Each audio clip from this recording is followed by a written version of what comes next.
Welcome to the One Shot Wonderarium. I, as always, am your host, Tony. And behind the scenes, I want to make sure and mention the emotional support introvert that makes this all work. Of course, Blood is running tech behind the scenes for us, so make sure you say hi to them, even though you can't see them. We have a great session planned for y'all today. We are playtesting Storybake. This is a game that is currently on Kickstarter. And we have its creator and one of the folks who's actually writing on it here playing with us today. Dan has created Storybake, and VJ is, I believe, helping write adventures for it, right? Yeah, cool. And so we're gonna play it for y'all. If y'all like this game, go and give it some love on Kickstarter. At some point, oh hey, yeah, it is in chat. We've got the link in chat because Blood is way ahead of me on this stuff. Man, I love having a good team. This game is what I would call Powered by the Apocalypse adjacent. It takes a lot from Powered by the Apocalypse, but is just far enough away from it that you are getting sort of a different game. So if you've played Powered by the Apocalypse games, you're going to see a lot of similarities here, but there's some really cool little bits and extra baubles. There's also some longer form stuff that we as a one-shot aren't going to talk too much about. We may hit on, but we're not going to really get deep into, just because, you know, as your bakery evolves, that's a longer campaign type thing. So let's go ahead and do some introductions. Dan, I've already talked about you a little bit, so why don't you say hi, tell the folks who you are. Hello, hi, I am Dan, pronouns they/he, at Dan_the_baker. I am the creator, the mother of Storybake, if you will. It is my baby, and I'm so excited that we are playing it today. This is my first time being a player for this game, so I'm very excited for that, to see what I have messed up and need to change from the player side. It's fine. I'm sure there's nothing. It's perfect already. Also, please go check out the Kickstarter. We're about 65% funded at the moment. The Kickstarter is going until April 19th. So go ahead, give this a watch, maybe open that up in another tab and be ready to back over there. Let's go ahead and talk over with VJ. VJ, who you are and... Hey everybody, my name is VJ Harris. My pronouns are they, them, he, him, and anything funny, so give it a go. And I am writing an adventure for Storybake, very excited to be doing that. And I am also a professional TTRPG designer and GM within the space. You can find me everywhere at VJH Creations. Again, you should really back the project. I personally, I think I had an amazing little idea for an adventure that I think you're gonna love. So you're really gonna want to back it so you can see it. Yeah, that's curious. me. I'm so curious to see what VJ came up with for this. You know, I've backed already, and at the level that I'm gonna get the adventures too. So we're here for it. All right. Let's go over, you know what? We always do Brett and then Bright, so let's do Bright first. Yeah, I am Bright. I am only here on Roll for Respawn. I don't do anything interesting outside of this. So, but otherwise, I'm super excited to play this. Honestly, I'm coming up with this character. I'm like, this is gonna be so amazing. I actually love all of the little elements that I've been able to see, and I can't wait to play this. Amazing. And Brett. Hi, I'm Brett. I'm here regularly on Wednesdays, but it's good to be here and actually not have everything melt in front of me, knock on wood. For those of you who don't know, the last time Brett was on the show, he was on the show for 2.5 minutes before a computer blew up. Yeah, it was literally smoking. It was great. Not the first time I've had a PC go on fire. Probably won't be the last either. Just knowing me. But my name is Just Brett. I'm here on Twitch. I do a little bit of everything, and I'm just grateful to be here and try out this wonderful new game. Probably going to be kickstarting it here while we're playing. Absolutely. Well, we're glad to have you. As always, welcome to the Wonderarium, the show where I have way too many TTRPGs that I want to play and not enough friends, so I trick people from the internet into maybe becoming my friends someday. And these are the people I've been able to hoodwink this week. I'm very excited to get to play with them, and we're going to have a great time. As we start off today's session, we're going to start off with just a world primer.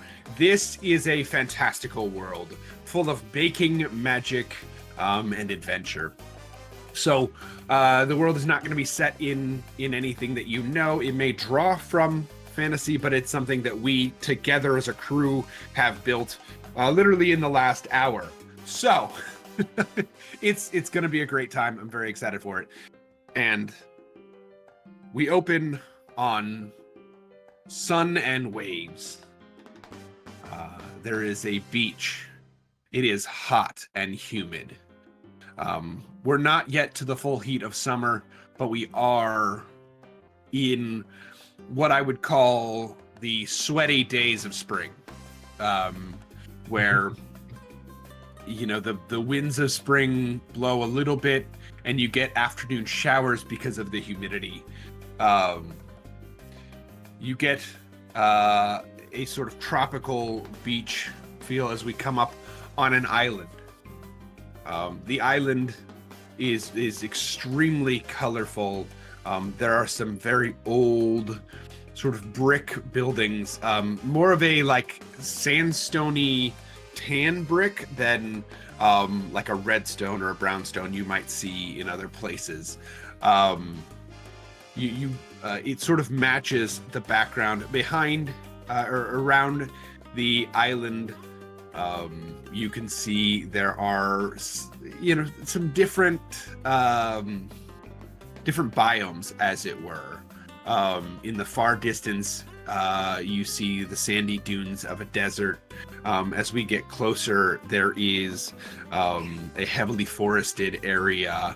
And as you sort of come around the island, we've got our city here. And then we lead off into a sort of rocky plain.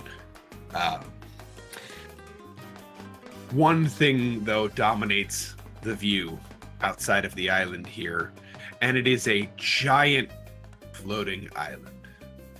A bakery centered on the jungle on the back of a lion turtle is parked in the bay. I'm sure Customs had something to say about taking up shipping lanes, but the bakery island is here. You can see, as you all are used to parking up against islands in this way, I feel like there's a sort of flexible rope bridge across to the pier that y'all are able to pretty much employ very, very quickly. And as you were to climb aboard that rope bridge and hike your way up the jungle, everything in this jungle turtle island is very wet and mossy, even more so than the tropical island that you have just left. And at the top and center of it is a gigantic, I think of it as a redwood personally, but it's not quite a redwood. A gigantic tree with a spiral staircase up the tree. At the top of it sits our bakery, the Jungle Bake. It is the type of bakery that feels honestly like you're on the forest floor. There is exposed natural wood and vines from the ceiling with bread baskets hanging down. All the seating in this bakery is hammocks. And much of the bulk created goods are actually netted together so that when this giant creature moves, the baked goods sway with it and do not fall, do not crash, do not smash. There, as you walk in, as someone would walk in, they will immediately smell the baking scents: cinnamon, vanilla, coffee, and a hit of rum in this bakery. And it is just that nice warmth to uplift the heart. Our bakers are currently up to some things in this bakery. So, bakers, who's doing what?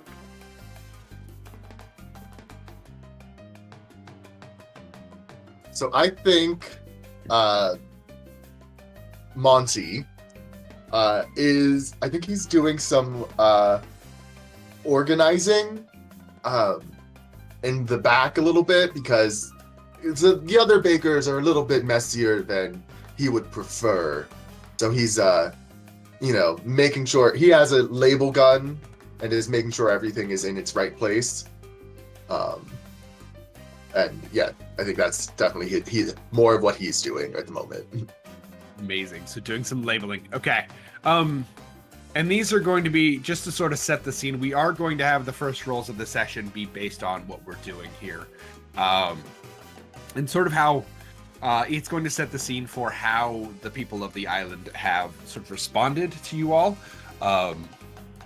So once we go through, we'll actually have everybody roll all at once, and we'll sort of tally all that up to set us into our next scene. So, and Monty, by the way, we didn't describe Monty.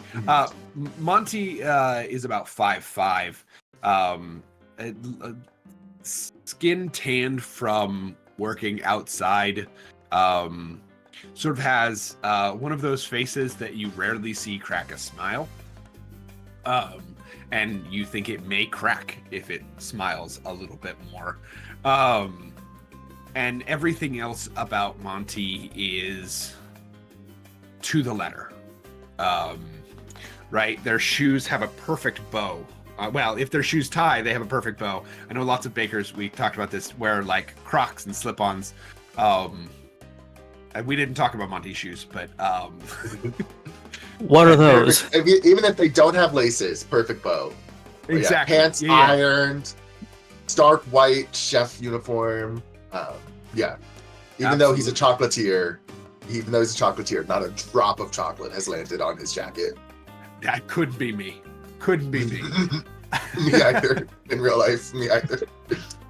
All right. Who are we headed to next? Let's Oh, go ahead. do Tario. Yeah. So Tario is checking on like the rum infused bread that he infused the rum with the night before, just like give it some time to sit and whatnot. Checking on the rum glaze as well for these like slightly glazed croissants. But yeah, is currently like getting that out and prepping it and getting it ready to put it in the oven. Awesome. And Tario is our vinoiserie for the bakery. Vinoiserie is, as I understand it, more of yeasted breads. So your Danishes, your brioches, I believe croissants fall in that, but that's about as far as I get. That's what's in the flavor text description of the specialty, is what you're saying. Look, I'm not cheating. I don't know what you're talking about. You can't even read. Don't be mean to him. Come on. Tario is about 6'3", with dark brown skin. They're dreadlocks. They have long dreadlocks that actually, when they get to about a little bit below ear length, they actually start getting braided into two sort of big braids. Right, each lock is sort of interwoven in. And underneath their chef attire, they've got on a sort of green and viney button-down with little flowers that they actually have picked up in port already. It's one of the first things that they do. And their station is in absolute shambles. Listen, it's more like he knows where everything is supposed to be, and he can reach and grab it, and his apron is covered in just like liquor stains, like just messy in that regard. I mentioned that the entire bakery smells of rum. That is Tario's doing, full and foremost. Nice chaos, if you would.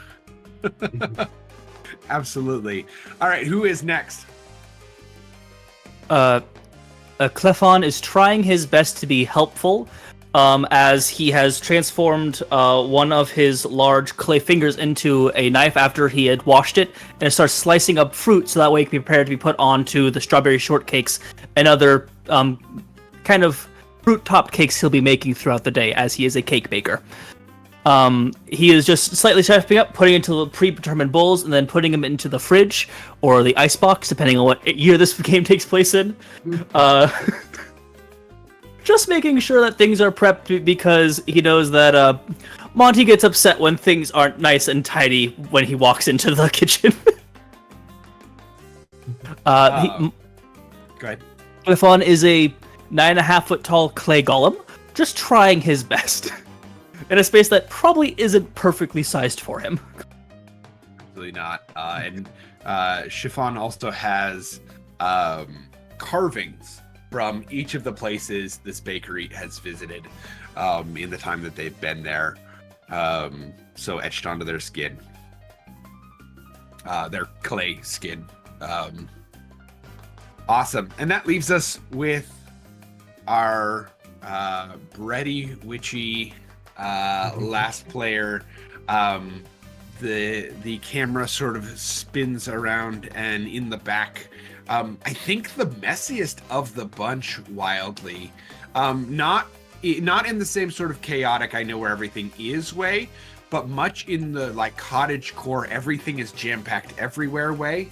It feels like is Time, who is our sort of half demon with orange skin, curly orange hair, tied back with a green handkerchief, and the tail coming out of the back of their chef's coat, and their apron is very messy. And you can hear their clogs sort of tapping around, I think, as they've got some sort of music playing in the back. Yup. The motto is roll up your sleeves, turn up the music, and make a mess. That's their key. Hell yeah. What are they doing right now?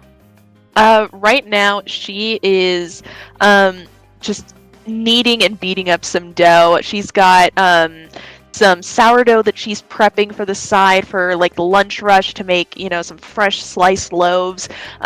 She's also working on her kind of favorite dipping bread, which is going to be some like rosemary garlic focaccia, just to kind of getting all the bubbles and like nooks and crannies in there, dousing it in oil, and making sure everything is kind of spick and span before she kind of tosses it in the oven.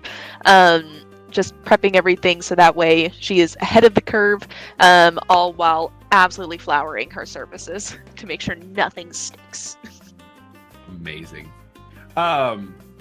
So I feel like I do feel so each of these roles, I think we have our clay chiffon, who is I think doing things a little bit more by the book. So I think we're gonna have you roll by the book over there. We have Monty. Monty, I think you're either moving and shaking her service with a smile, depending on how much physical is going on to moving things around and getting stuff ready. I'm leaning towards service with a smile. It's less people than service with a smile would normally be, but it's making sure things look good for when customers come in. Can I counter? Sorry, go ahead. Go ahead. I was going to counter with butter him up because I'm trying to make sure that my fellow bakers are able to use this produce. Okay. As it's written, with a little help, you grease them up, or you want to help out your fellow bakers. Gotcha. So for this, I'll go with it. Yeah, we can do that. Sure. Yeah, this one, I was tending to lean towards the baking skills specifically, but since this is just a set the tone roll, I think we can get outside of that. So I'm not that worried about it. Where we have, and then we have our last two here. I think unless you all have better ideas, I think you both are recipe wrangling as you sort of are just sort of making it work and feeling the vibes. So everybody go ahead and give me your 2d6 rolls. And we'll see what kind of successes and failures we come up with here.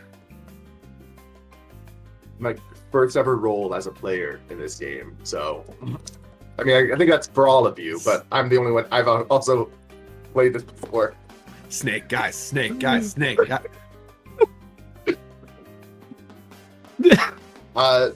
In the sense that I got an 11, which is 2 1s. That is So- a weird version of Snake Eyes, sure.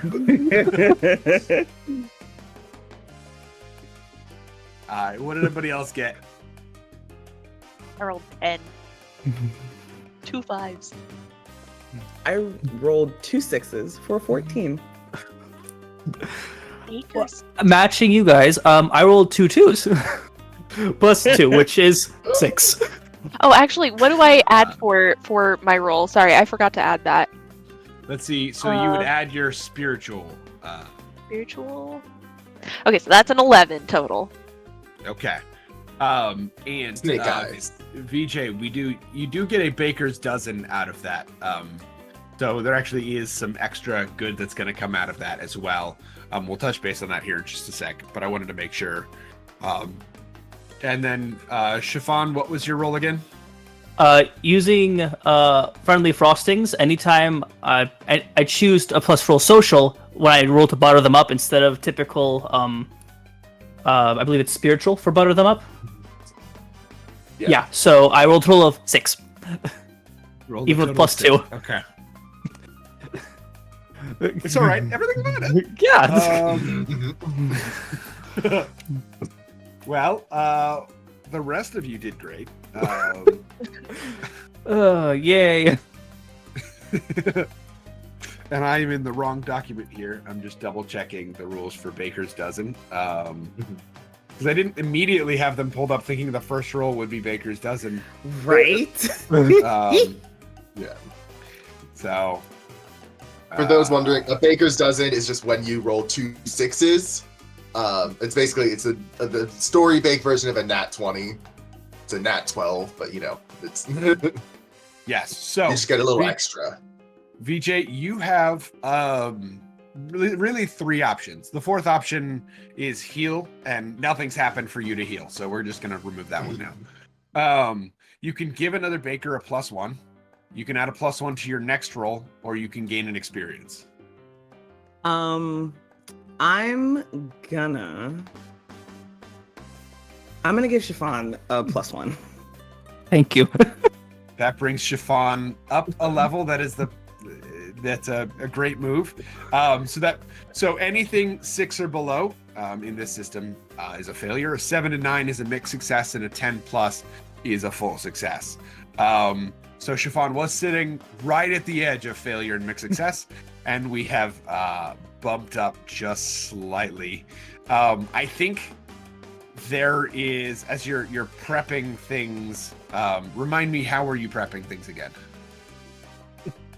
Trying to save time on dishes for other people. He is trying to use one of his fingers to make it into a sharp knife and chop things up. But he's massive, so try to probably cut up blueberries or strawberries, or even try to make things look pretty. Probably is not easy for him. Okay, so I think as you go to make that knife, I think at first you sometimes the directionally it's difficult when you're shaping your own clay into things, and so you're looking at the knife and you go, okay, create a blade, and then you go to cut, and wait a minute, that's the back of a knife. And I think there's a moment where you're like, uh-oh. And you do try to cut some things and smash them up just a bit. Luckily, your friend... Wait. Was that for me? Okay, cool. I didn't realize I wasn't muted. Jesus Christ. I was like, before I narrate this, you got something? No, your friend Tario shows you your sort of mistake and actually grabs the smashed up berries to mix into one of their recipes. Where they're just like, we can just turn this into a quick jam. Easy enough. And so, let's see, when it comes to our service with a smile, this place looks great, by the way. You would not believe that just a few hours ago, the entire bakery was underwater. And it's getting towards the end of your first day at this island. First full day. And then let's see, we've got let's go to our bread witch in the back there. And you picked up an 11, right? Yes, okay. So yeah, you are full in your element right now.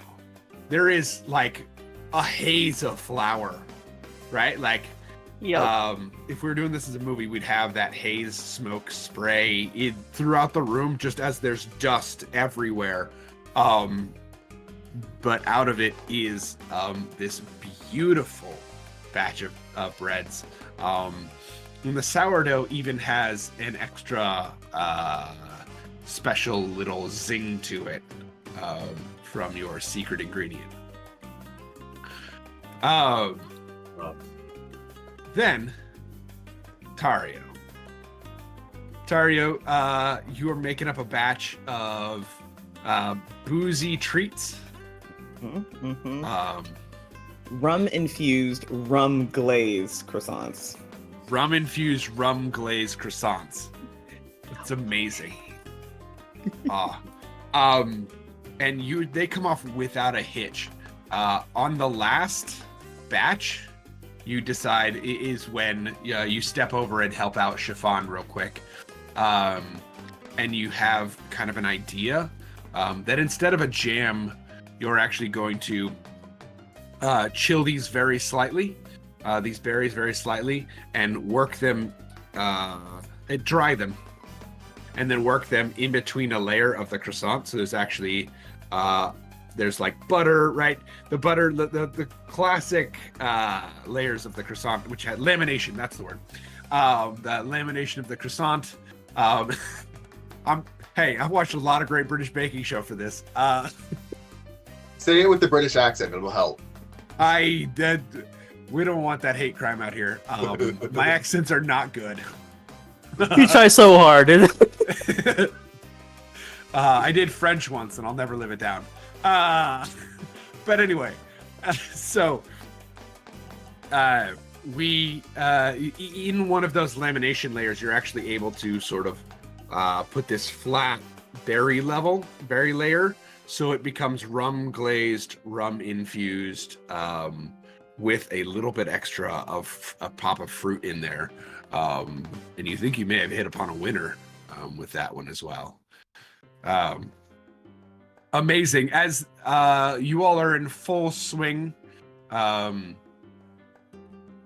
there is I think it's like a wood wind chime, right? Like most doors for bakeries have like a little sharp jingly bell. I think you guys have something a little bit more natural, right? A little bit of a wood wind chime. And so you hear the sort of clank as the door opens. And there is someone rushing in. Of course, it's getting close to the end of the day, so that's when just a ton of people are going to show up, right? Naturally. And because this bakery is on top of a hill and then in a tree, they are huffing and puffing. Okay, thank you. I made it. We got it. Okay. Can I guess? I think when like Tario sees that as, there's a easier way to get up here if climbing's not your speed. There is? Yeah, there's a little like lift along the backside, and like if you just walk around and it'll bring you up, and then it's a lot shorter. Yeah, that would have been great to know. I wonder how you guys did that with like baked goods. It feels like things would fall apart. Welcome. Thanks. So, we're having a celebration. Ooh, I'm not gonna lie. I slightly hyperventilated on that. I'm a little dizzy. Don't hurt yourself, buddy, please. Look, I'm committed to the character. bit here, okay?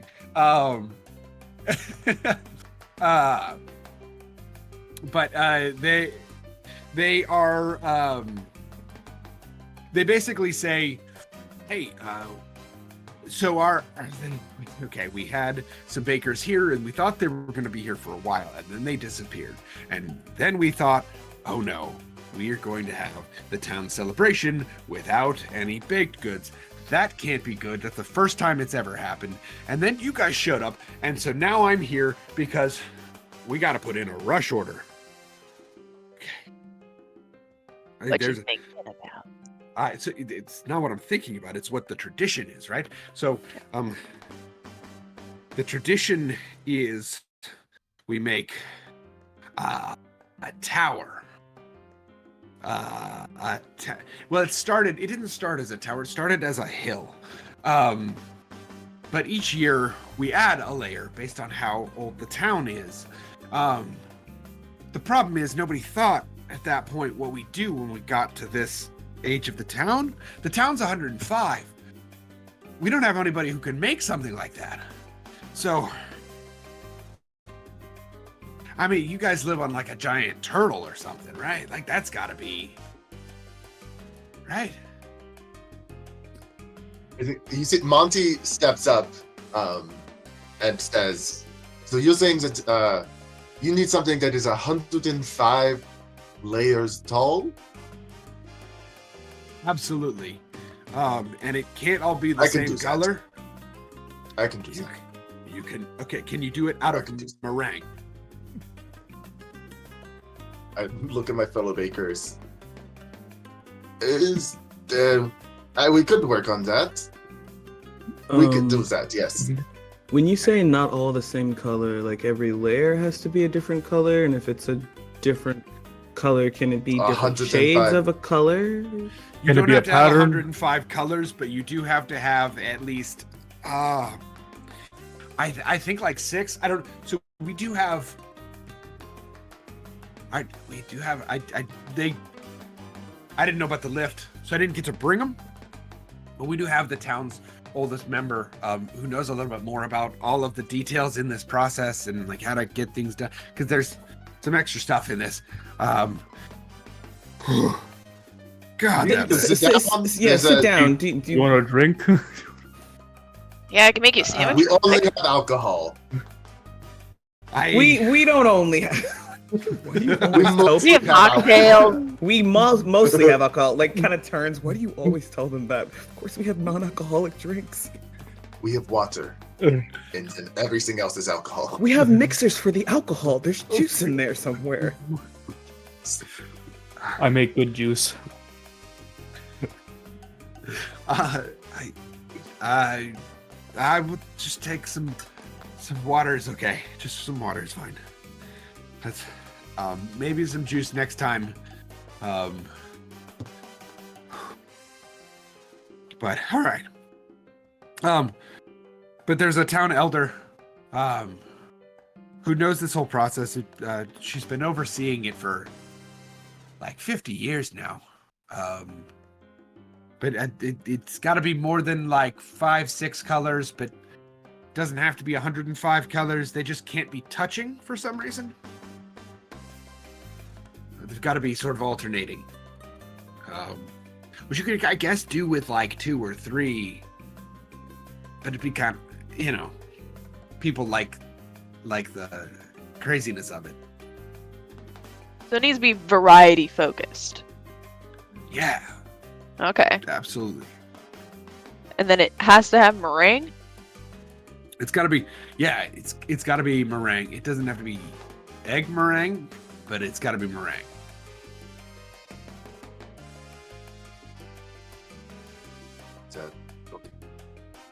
Is it where can we find this town elder to get more details? Because it seems like we need more details, especially if we're going to take on this order. Okay. Let me just drink some more of this water, and we can ride down the lift together.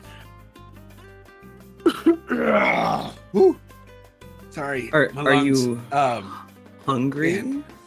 I mean, I could do with a snack. How do you feel about rum? Pretty good, honestly. Now that I've had some water in me. Bring out the. Mind you, I think the dough was infused with mango rum, and the glaze is like pineapple rum because those two fruits, pretty good together. Here you go. Me talking about me and my boyfriend. Those two fruits go really good together. I love it. You love it. Absolutely. And this guy, he's you're gonna see, much like people who are hangry, the first bite of this snake perks up this person. Like, you can tell they needed some glucose in their veins, and the moment their body is like, oh, you're getting food, okay, we're better now. I understand this on a personal, spiritual level.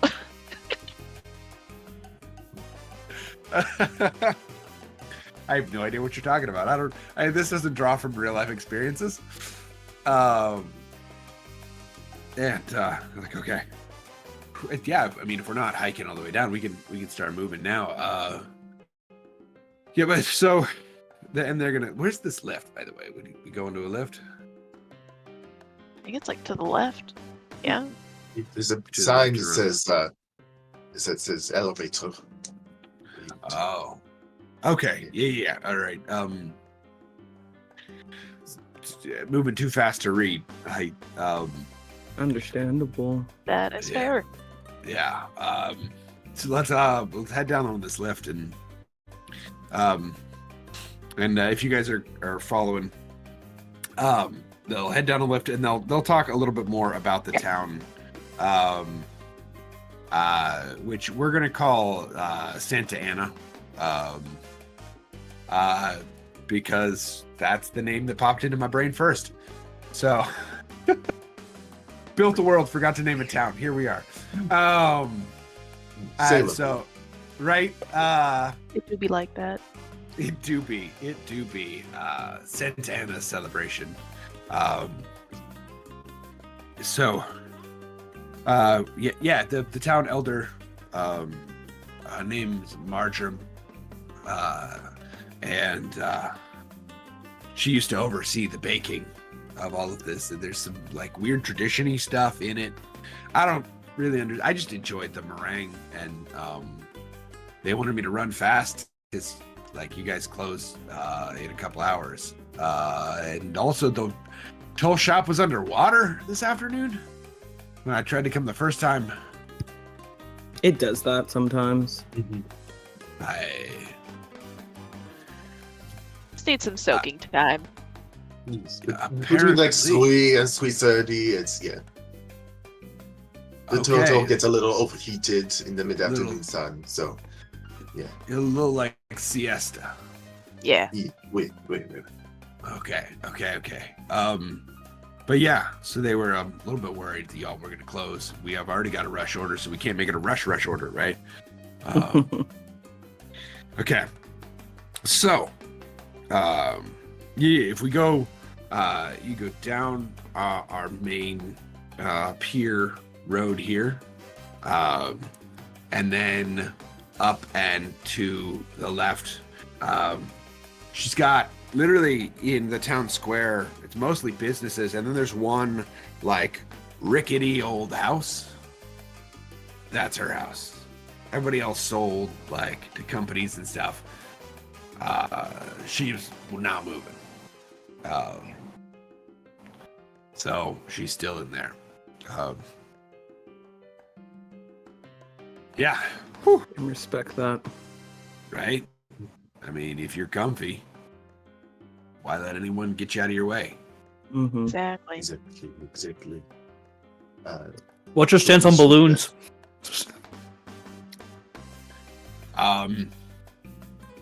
Sorry, I was making a reference. I was out of character. Oh, I was like, I what was- does that have to do I with thought you it? were in character too. I was like, I was trying to figure out how they're to going somewhere. respond. They're going somewhere. Yeah. Let them cook. Let them bake. Let 'em bake. Mhm. So we'll go talk to the town elder. And what was your name, by the way? Did you? I don't think you gave us your name. My name is Also, Carter. Strong name. It's- Strong name. Senta Nick. No, Carter is going to be the name of this person. Do you push carts? I mean, when they pay well. Monty's gonna take Carter's hand, do the thing where he like holds his hand, then puts his other hand like on top of it, and goes, "Thank you very much, Carter. We will talk to the town elder, and we will get this all settled out. You can go sit down, maybe breathe into a paper bag for a couple minutes. You know, it'll get your breathing regulated." I'm not very worldly. Am I supposed to kiss your hand? Is that what this is about? Is that I'd rather your you greetings? Okay. All right. Let that go then. It was wild meeting y'all. And I enjoyed every minute that I wasn't hyperventilating. Glad you had a good experience. Next time, come up the lift and then sit and enjoy some food. I will absolutely do so. Question: what happens if you're there at like 3:00? You stay there for until 3:30 or 4. Mm-hmm. So I can go on lunch and then get trapped. Take a Yeah. nap. I like this idea. We have a lot of regulars that do that. I'll see you at And like 2:45. yeah, it changes so a little slightly. So there's always like I thought I was gonna Plus get or out on minus, time. yeah. Mm-hmm. Good to know. Good to know. All right. We're not until- going to get sued again, are we? Nah. Too many people We're- enjoy it. Right, we're up front with them so Okay. much. They'll be fine. There's signs. There was only that one Karen in that one city. That We one took care month of it, ago. so it's fine. Yeah. So we go talk to this elder. Mm-hmm, mm-hmm. How long was he? All right. Yeah, and so as you make your way into town, there's a fountain in this sort of main square with the town's founder, Anna, and that she is surrounded, I think, by a couple of different beings and creatures that are from the local area. There is a tiny sort of fuzzy looking, like knee-high creature that you've never seen before. There is a giant lacy looking bird, and all these are stones, so you're not sure on colorations. There is like a couple of like dogs, but there's something about them that's not quite like the dogs you've seen before. And there is a sort of wispy looking, very tall person with their hand in a shoulder. And of course, as fountains do, there's water coming from the weirdest places. Right? Like one person is for sure spitting for some reason, and another person is like, has it coming out from underneath a hat or something. Like weird things. Because fountains do that for some reason. And in front of this fountain is this sort of old school, I think of it as a grandma house personally, where you have these houses that are much, very, very cottagey, that are jammed to the pack with cozy things and sentimental things. And you can just see that the front yard is, has there's like 4 different bird baths for some reason. There is a rocking chair out on the front porch that is currently empty, but sways with the wind slightly. The door is sort of painted multicolors, and the rest of the house is a light blue. So it's a very vivid house. And as you knock, it takes a little bit for, I assume you're knocking actually, but it takes a little bit for the door to open.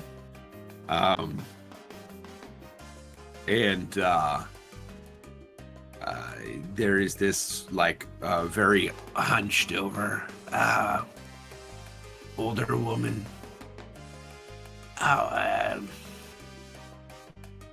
You look like bakers. Are you bakers? Yes, Yeah. yes, we were told. Are you Masua? Town elder? I am. Carter sent you. Yeah. Yes. Good. The kid's working as an intern. Of course I know. Oh. Is he unpaid? Well, he gets fed real well. Oh, that's good. Okay, that's fine. He needs to Inside- be. You should. No. He needs to be better at reading signs. But other than that, he did a very good job. Yeah, he doesn't do the best job of paying attention. We're working on that. Inside of Tario's head, he's just thinking, unpaid internships are wage theft. But he doesn't say it out loud. Like, it's not wrong, but also. We can see it on his face. We know that that's what he's thinking. Though. Yeah, y'all know him. Yeah. No, that's Mario exactly was what they're traumatized at one point and was like, never again. As somebody who had 7 internships in college, yeah. 100%. I don't know what was into me, but here we are. Some of them were paid. Hopefully more than not. The ratio was not good.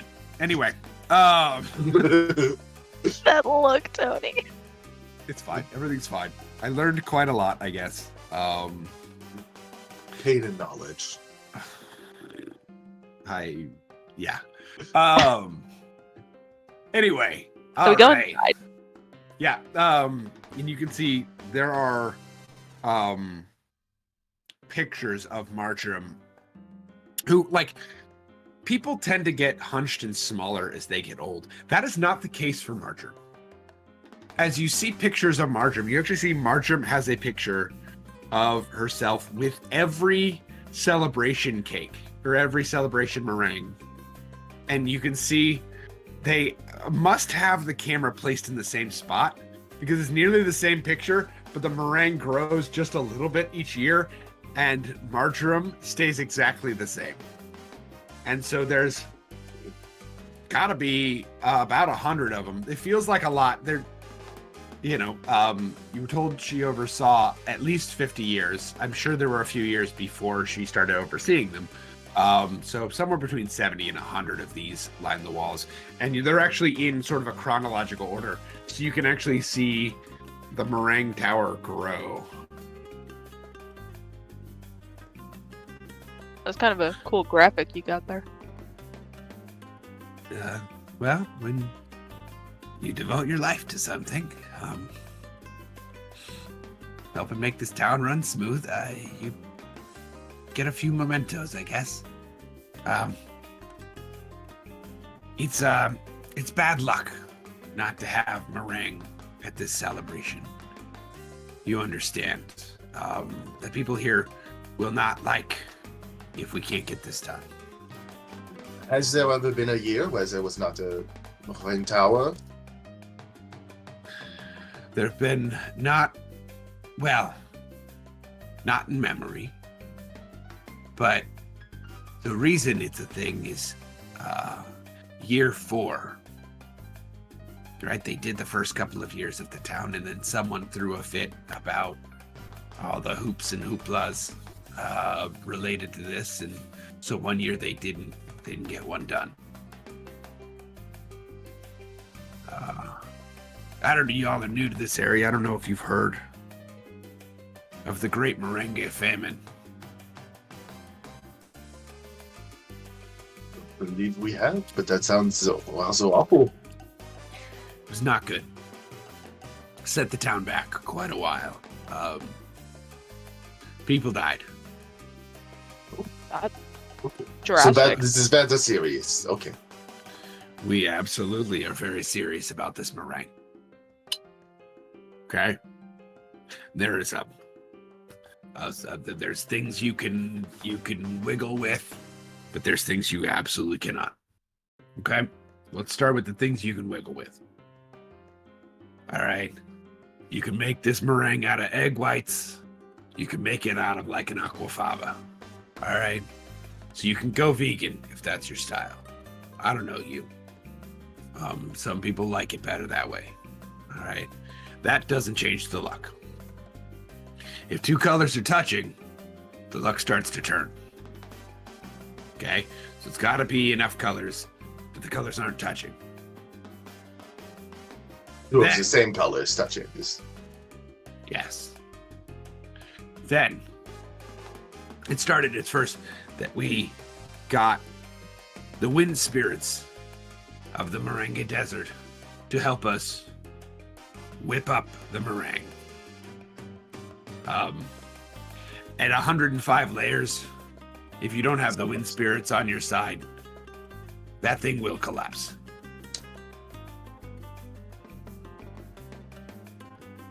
Is getting the wind spirits on our side something we do or you do?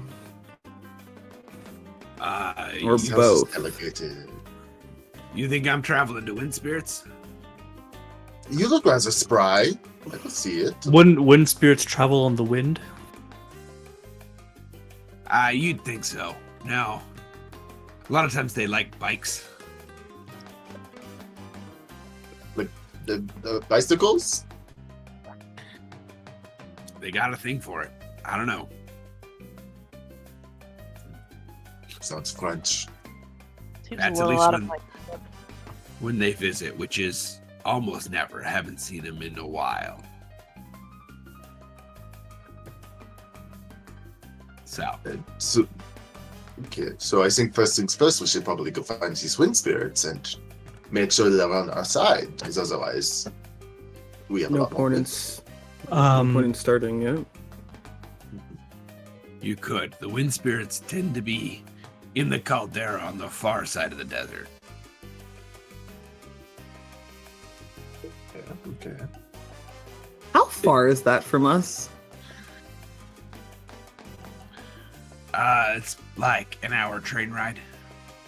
When's the That's festival? not too bad. It's tomorrow, right? Did they say tomorrow? I know if they actually gave us a time. Yeah, They when? haven't actually said. Okay, it's tomorrow. Oh, I thought I heard Carter say that when he got into the shop. He's just like, I need a rush order for tomorrow. And we were like, oh crap, okay. Did not say. I don't think I said for tomorrow. If I said tomorrow, it was an error. Okay. He was out the re- Carter was out of breath, speaking Yeah. gibberish. Wanting rum. Yeah, he didn't know. He didn't know what day. He's an intern. He doesn't know what day it is. he doesn't read. Mhm. Um, but anyway, so yeah, it is for we'll say 3 days from now. Yeah. So there's a little bit of time, but not enough time, especially not. Meringue is a slow bake process. 105 layers is going to take a while. Is there a specific type of meringue, like style of meringue you want it done? Do you want it to be like cookies, or like how do you want it to be? Cake. Cake, like because there's different ways. Does it have to be strictly meringue, or is it like meringue based? We could do some sort of meringue cookies, macarons. Oh, okay. It needs to be strictly a meringue. Okay, so like a pavlova. Yeah. That's a tower of meringue. It's literally just meringue stacked on top of each other. Okay.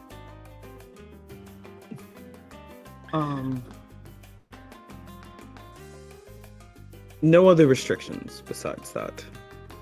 And color. Well, yes. Color. Color. And Do it you needs have to be do you have an egg source that we can use, or? If you're going the egg route, you can either get eggs from every chicken farmer on the island, because you're gonna need a lot, or there might be another option. And I feel like I've given a lot of information, and I probably shouldn't have making you guys roll and extract information at some point. So we're gonna do that now. I've given a lot of free information here, and I was like, I probably shouldn't have given this much yet, but here we are. So who wants to head that up? I think I will do it. 'Cause I feel like I've been talking, and I have +2 to social, so that's Yes. I'm gonna extract some information. Heck yeah. And it's about eggs, so it's perfect. Perfect. So it's a 5 and a 2 +2, so it's 9. It's 9. Okay. So you'll get some information, but not the full. And maybe some of that information is slightly faulty, but some of it's good. Cool. You see that giant bird statue out there? Yeah. Yes. There's a herd of birds. The flamenco flamingos. Yeah. There's no smile on Monty's face. He's like, that makes sense. Sorry, I just saw Brett just full body shudder. And I lost it. Anyway, the flamenco flamingos. They're large birds. So they lay large eggs. If you can get like 15 of those, that could probably do it. And where are these flamenco flamingos located? Well, they travel around. Do they also use bicycles? I'm just wondering. There's a lot going on here. I've seen Marshall weird. will laugh at that, absolutely. Monty was not joking.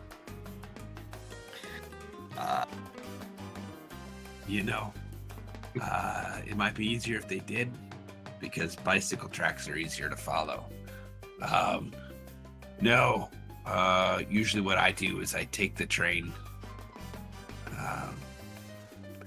and you just kind of gotta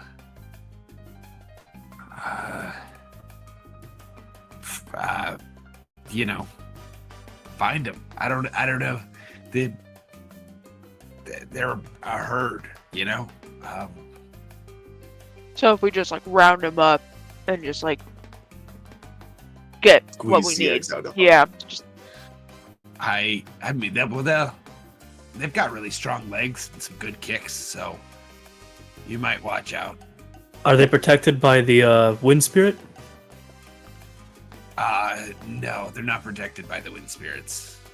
Oh, no. What about the EPA? Uh, Are they an endangered species? it's the MPA out here, the Mm. Merengue Protection Agency. And no, they're not. But they are restricted, right? You can't like wipe them out or anything. I mean, wasn't planning on it. Okay. Is there any other pertinent information that you should be giving us about this Merengue Tower, or? Do you want it to be like one of these where it like gets smaller at the top, or like does it need to be like all the same size layer, like a cylinder or skyscraper? Or does it not matter? Or does it not matter? I mean, the cooler the pattern, the more people will like it. But it doesn't terribly matter. It just, somewhat stable. Because it's gotta be here for the festival, right? Like it can't just be so easy to knock down, I guess. Okay, hear me out. What if we do like 3 cakes as like a base, right? Kind of Eiffel Tower it.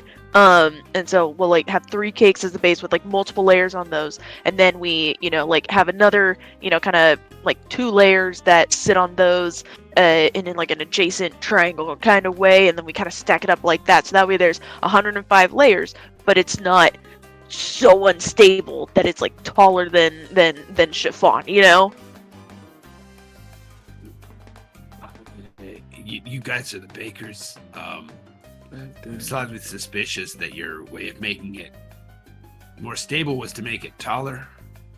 No, like the layers, like each cake has its like own like 10 layers on this one, 10 layers on that one, so that's 30 layers. And then Oh no, like, they need to be consecutive. if they're on that's 1 layer, right? So that's 3 cakes with 10 layers, not 30 layers. So it's 105 layers. It's not 105 individual things. It just needs to be 105 layers tall. Yes. Okay. So pyramid we shape need to probably would be Is safest. there an architect in town that we could talk to? I think we can handle it. We We've can done innovate something. wilder things, surely. None of the architects are, really, they want their hands with this. It's a baker's thing. Okay. Well, thank you so much for your time, Mahram. I guess we should be off to perhaps call upon the wind spirits. Some eggs. Get How some much are we eggs. getting paid for this? Is that Marjoram? Or is that a question to Marjoram, or is that a question to the group? To Martin. Well,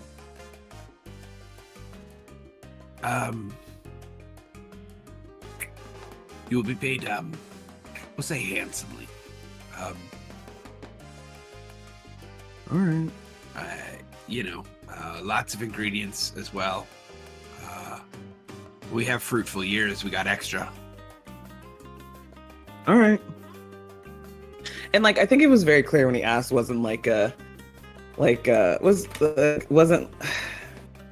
just like, yeah, so how much are like we're probably gonna do it regardless, but like how much are you offering? Yeah. Kind of vibes. I will say above the table, I'm avoiding saying anything because I don't actually know. I'm not creating a monetary system here. And I don't want to. So I'm just saying enough. Fair. So just so you know, above the table, that's,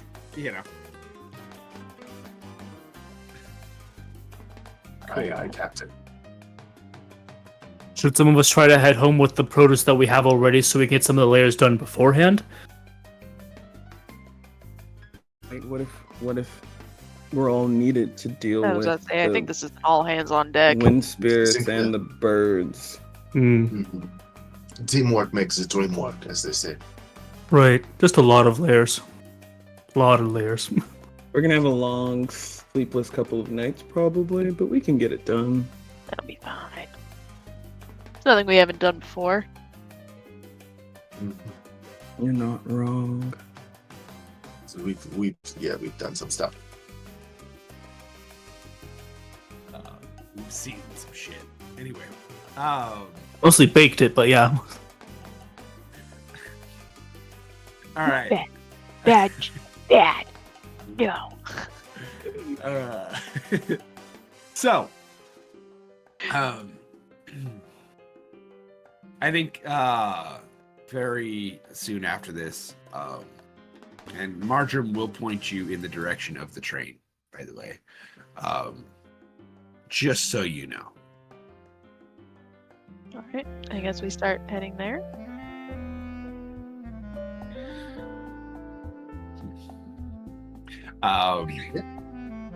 As what? I said, did you loop it? Yeah. This new audio player I'm using keeps loop auto. So all I gotta do is change. It's so nice. That's I'm very awesome. happy. I also need you to send me this audio clip, this audio file, please. This is lovely. Absolutely. And by the way, if you do like our background music, our this background music is created by Laborio Conti. They have both YouTube and like a royalty-free site. Go throw some love their way because we appreciate what they do. So just so you know, a little side plug for that as well. We appreciate good folks. Anyway, so we are headed to the train, which the train station is not super hidden. This town actually has pretty good signage. I think because it's a port town, they know that if folks need to get somewhere, they need to know where to go. And it's much cheaper to put up lots of signage than it is to put up like big maps. And Carter so still gets lost. Carter, I mean, here's the thing. When it comes to that, Carter will get lost going to new places, but Carter's grown up here. And there's a level of like, you just know where you're going after a while when you've been in a place that you no longer need to read. I would like to simply argue that I lived in a place for 8th grade to 12th grade, and I still needed the GPS to get Same. to my house when I started driving. However, I have faith in Carter. There's a difference between cars where you don't have to watch the road until you're a driver. And two, we're talking 8th grade to 12th grade versus 1st grade to 12th grade, right? That's fair. So, yeah, sometimes you just kind of know. And also as the intern, they get sent everywhere. But anyway, so we make our way down the streets to train platform as you all are about to board the shoo train. This is a giant train with each car made of shoe pastry. Yep, there it is. I'm just gonna go. I'll join you. Want to go get some? Yeah, I I need a nap. It's been fun, folks. That was such That's a it. great fun. I was so mad.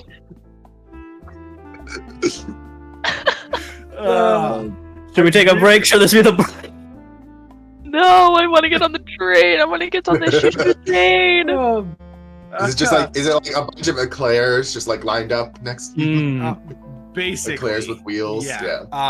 They each one has like a large cracklin that is on top, and at the edge of where the cracklin rests is actually the little carve outs for the windows. And Is it so you custard can, powered?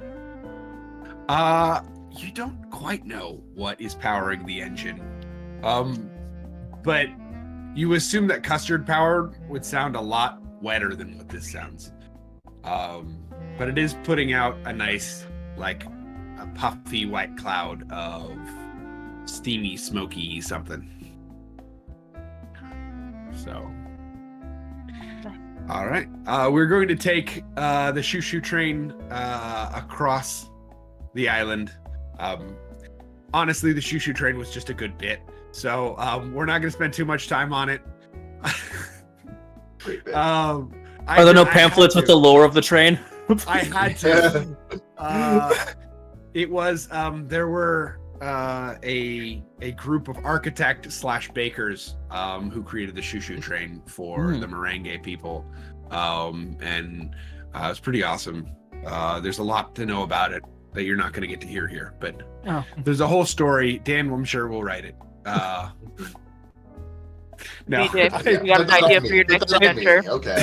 It's got to be a final boss for one of the written stories. You're just fighting a train. All of this adventure, by the way, is completely made up by me. So, you know, that way, that way, Dan is not actually tied into doing any of this. We're not promising anything here. All right. Actually, as a writer on the project, and secret, like, whatever, I'm promising Dan's gonna. Ooh.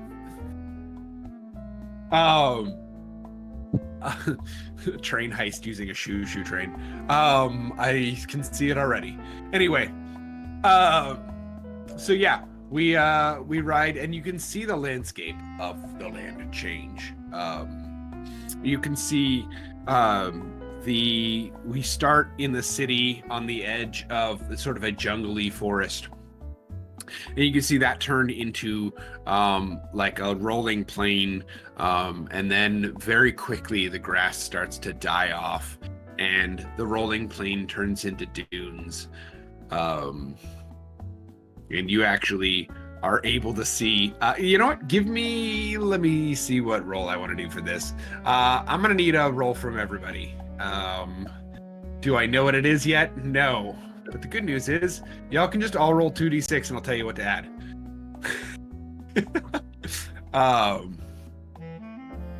Because I think this is either sweet smarts or breadcrumbs. Let me double check. Follow breadcrumbs is the more like looking at things. Yes. It's more like the yeah. perceiving. There we go. Yeah. So Also- let's do breadcrumbs. It doesn't matter what it is because I rolled a 1 and a 3, so no matter what, it's a failure. Nice. Yoinks.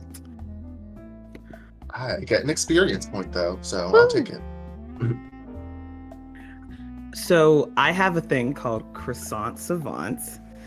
I can use my spiritual instead of mental when I roll for following breadcrumbs. So that's going to be a 12 for me in total. Ooh. Nice. Okay, we got a 12 and we got a 4. Yeah. Yeah. 7 for me total. 7 for me as well. And a 7. Total. Yep. Okay. Let's start with Monty. Monty, this train, like many trains, has a snack cart that comes around, and it is you had a midday snack, but you know the team gets a little hangry if they don't eat, somewhere around 5 o'clock, 6 o'clock, right? You know this, and so you step out to the snack cart to grab the team some food, and you see that this snack cart is shoddily thrown together. Like, there's just stuff piled in it. Like, nothing's organized at all. I need you to step back for just a couple minutes. Give me just 5 seconds, and then he's reorganizing. It's alphabetical and also color coded, and it's Absolutely. Whereas our other two, you all will our not our other two, but our two that mix successes, I should say. So the two of you, I think, are doing something to pass the time. I don't think y'all have been distracted properly. There's whether it's a game of tic-tac-toe or chess or checkers or rock, paper, scissors or I Spy. I don't know. I was gonna say that we go over and it's just like, okay, proper oven settings for specific types of cakes and breads. Okay, this is what we got to do, and like talk about that. I like that. So one thing you will every once in a while look out the window, just check in on the progress, right? And it starts to get a little bit darker and a little bit darker. But you all notice that there is a sandstorm raging in the desert that you are passing. Now, for our 12th. Pose so we can get a good pick. All right.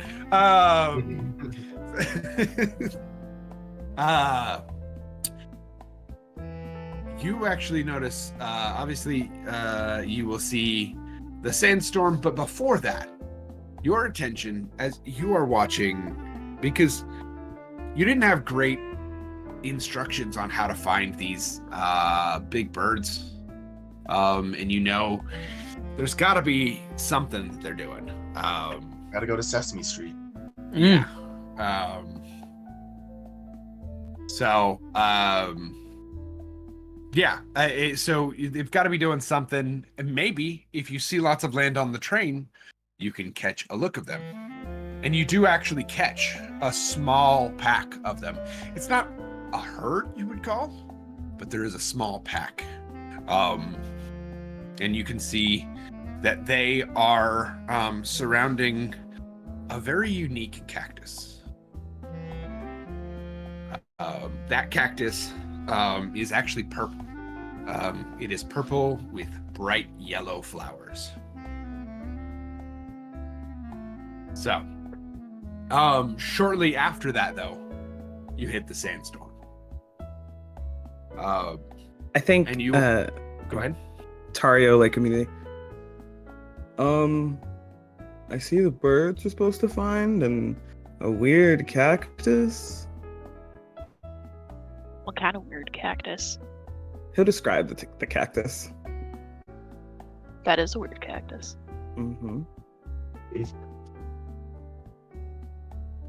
How far away were they from where we're trying to go? So you will be on the train for another 30 minutes, probably, before you land at your final destination, which is close to the caldera. When you land there, that actually is where we're going to take a break real quick. So stick around. We'll be right back for the second half of this adventure.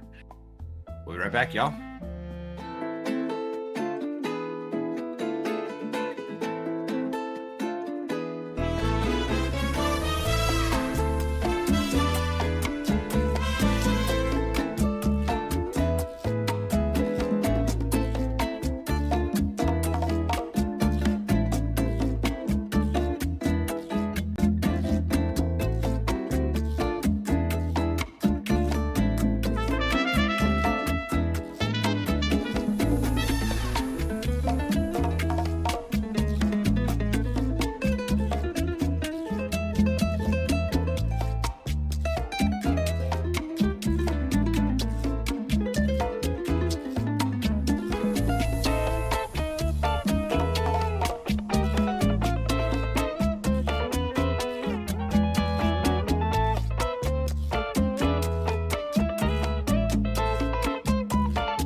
Welcome back to the One Shot Wonderarium, everybody. We are back refreshed and ready to go. Which is good, because our party is leaving the shoo-shoo train and headed into the desert. So, I just need a second every time. I love it. I'm just going to keep repeating it because there's always a shockwave that goes through the crew when it happens. So, yeah. And at the front, so this station that you've gotten off at is literally just a park entrance, right? There's not really a lot of people there. It's not like you're being dropped off in a city. It's welcome to the Merengue State Park.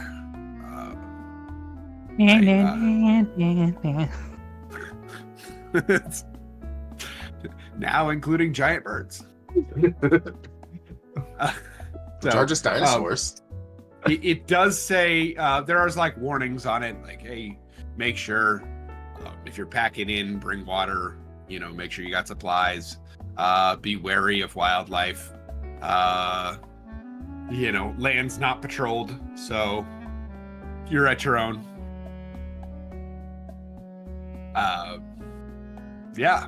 So danger has been noted, is what I'm trying to say here. As you head in to the desert, you can actually sort of see the caldera. Because the caldera, so the way the caldera works, right, it is the remnants of a volcano that exploded a long time ago. It, in fact, is probably the volcano that created the island that you're on right now. But since the area around it has turned into desert, probably partially because of the heat of the volcanic activity being closer to the surface, mixed with the rays of the sun, meaning more water evaporates faster here, and it's overall hotter. The caldera is a place that's still warm, and it actually juts out, right? It is on the tallest dune, because after years and years and years, this volcano was sort of one of those like oozy, flatter ones. It wasn't like, super tall peak.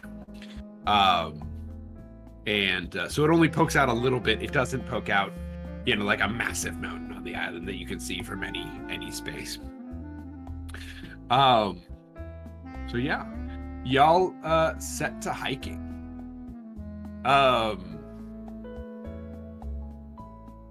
As you guys set to hike, you will, it's probably about a 4 to 5 hour walk. Or it would have been. Except, remember that sandstorm I told you about? No. Yes. Well, I was to say, if you don't remember it, well, you're about to. It remembers you. It remembers you.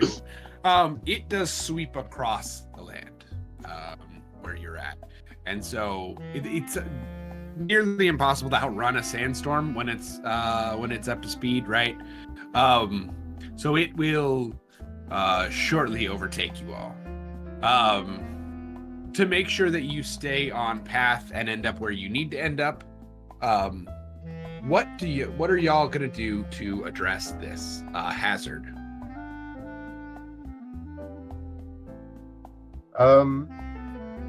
So I have an ability that I'm gonna use in a bit of a weird way, called Cocoa Coating, which normally is used to you can add a layer of protection, to nullify damage. Can I use it in a way to protect us from the whipping sand? Yeah, absolutely. I'm not gonna lie. In fact, when you picked the chocolatier, I imagined you doing this exact thing in this exact scenario. So that's dope to see. Teamwork.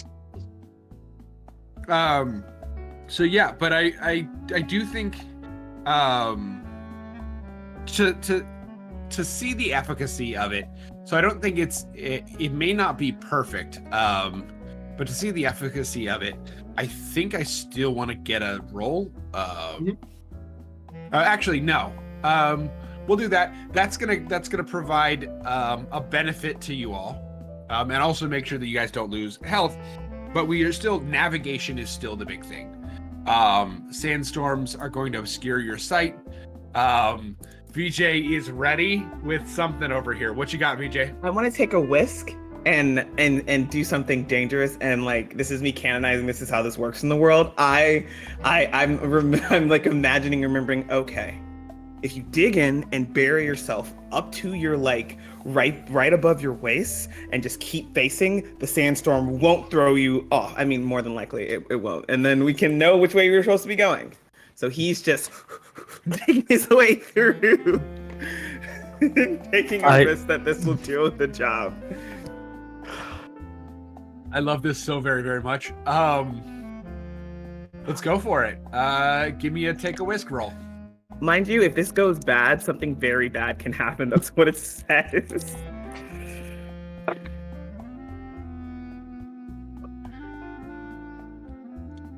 Let me go look at my physical. Yeah, so I rolled a 3 for a 2 in total. Oh no. Oh no. A travesty. Did you just break your favorite whisk? You lost like the top of your shaker, so In the sand. Mind you, I rolled these 2 dice to see like, oh, are they gonna roll well? And they did roll well, except when the roll actually mattered. So we call that but so I play lots of Ultimate Frisbee, and when something does really great and then does really terrible, the phrase that always gets shouted is conservation of greatness. Cool. Well, I'll that's what remember that next time. That sounds like a coping mechanism.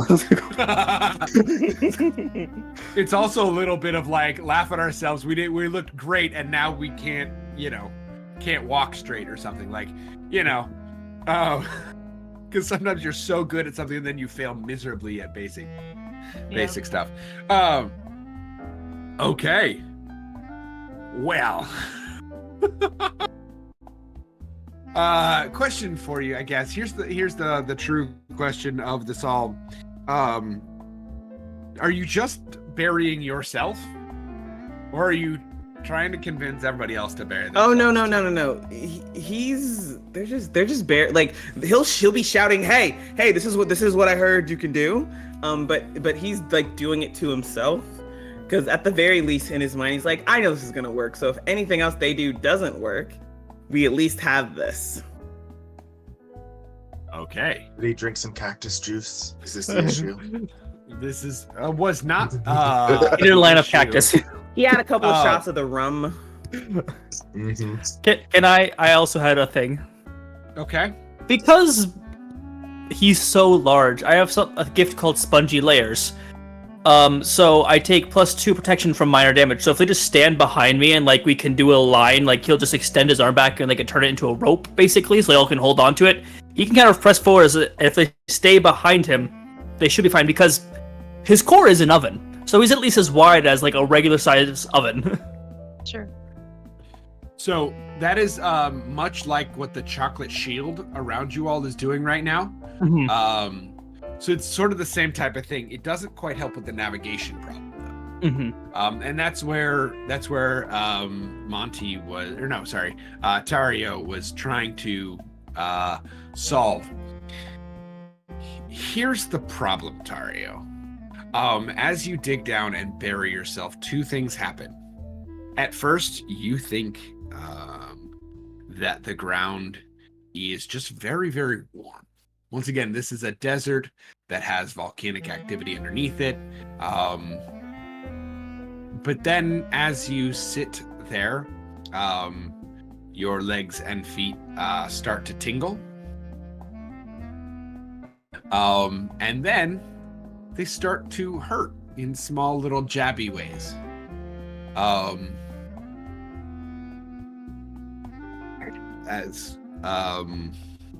And finally, you start digging back down at the sand, and you realize there are tiny little creatures in the sand that are biting you. Mm. Sand flies. I was thinking sand fire ants, but you know. I was actually, I'm not gonna lie, I was actually going, because Dune has been on the brain recently, itty bitty sandworms. Great. Yeah, he's like, oh, nope, and just starts trying to dig his way out of this quicker. Maybe not with the current members of the group. It'll be those specific things. There are certain phobias that we need to make sure to be mindful of. Cool. Gotcha. Sorry. Missed that. Sorry. Yes. Nope, we will draw that back. Put it back on. You're good. We'll move past that. It's fine. Okay. No, we're okay. Here's a good check-in. Are you okay if we move past it, or do we need to rewind and do something else entirely? If we move past it, we're good. Cool. Okay. You're gonna take a little bit of damage. We'll say 2 minor damage. But other than that, you'll be all right. So, the way this works, by the way, is each character has so much damage to them. Minor damage is a third of a major damage. So whatever damage you have, if you have like 7 damage that you can take, then we absolutely, or if you have 7 damage, that is 21 minor damage in total. So we have 7 major damage total. I don't remember what that total is. Is it 7? Yeah, it's 7. Yeah. Oh, perfect. I picked that out of nowhere. I did not remember, so good to know. But yeah. So, here we go. But yeah, so you take a little bit of damage. You all, was there anything else anyone wanted to try do with the sandstorm? I mean, the only thing I can think of is my girl's really good at hitting things, and I'm just like punching sand. I don't know. Like that's all I'd be able to contribute. Do we know which direction we're trying to go? So before the sandstorm happened, you could see the caldera. So what we're gonna do, if nobody else has anything, we are going to do. I know.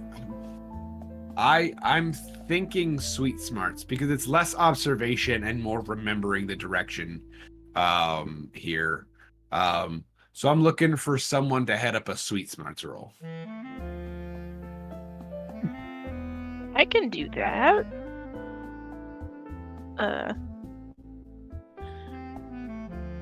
I'm built like a brick and as smart as one. I'll try it. Go for it. That's a 10 total. Ooh. I rolled a 4, Awesome. 5, and then +1 mental. So despite the chaos around you, and there is a lot of chaos around you, between the sandstorm and your other party members, then you are able to keep track of the caldera. So in 3-4 hours, actually. So probably by the storm hits, it's only another like 2.5. You are able to make it to the edge of the caldera. As you all start to climb up to the caldera, the sandstorm does start to pass fully over you. So you are now free of the sandstorm. As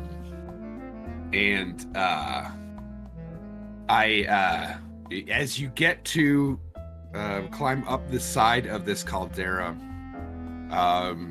you can actually see a small town sits in the haze and heat of the caldera. This town is made entirely of stone and rock buildings. It's honestly kind of drab, but it is You can see there are lanes in between, large lanes in between each of the buildings. You have made it to the home of the Merengue spirits. Heck yeah. Okay. Which So reminds me. Now we get actually merengue music. Nice. I guess looking at this town is what looks like to be the most important looking building, I guess. So I'm assuming that's where we need to go. Yeah, I mean, so the most important building is probably in the center of the town, right? We're looking at the only 2-story building in all of town, which made from loose rock and not much else is harder to do. It's doable for sure, but it takes time, effort, and a lot. So, yeah. So you can head into town. I think you will actually get stopped on the outskirts of town by, as you remember back to the fountain, the tall, wispy person who had their hand on Santa Anna's shoulder. You see one of them before you, and you can tell that the wispiness in the statue was not just an artist's representation. These are actual beings made of air and environmental type stuff, right? It's not just air, and you can't just see straight through them. But there is a cloudiness to them, but also a slight transparency.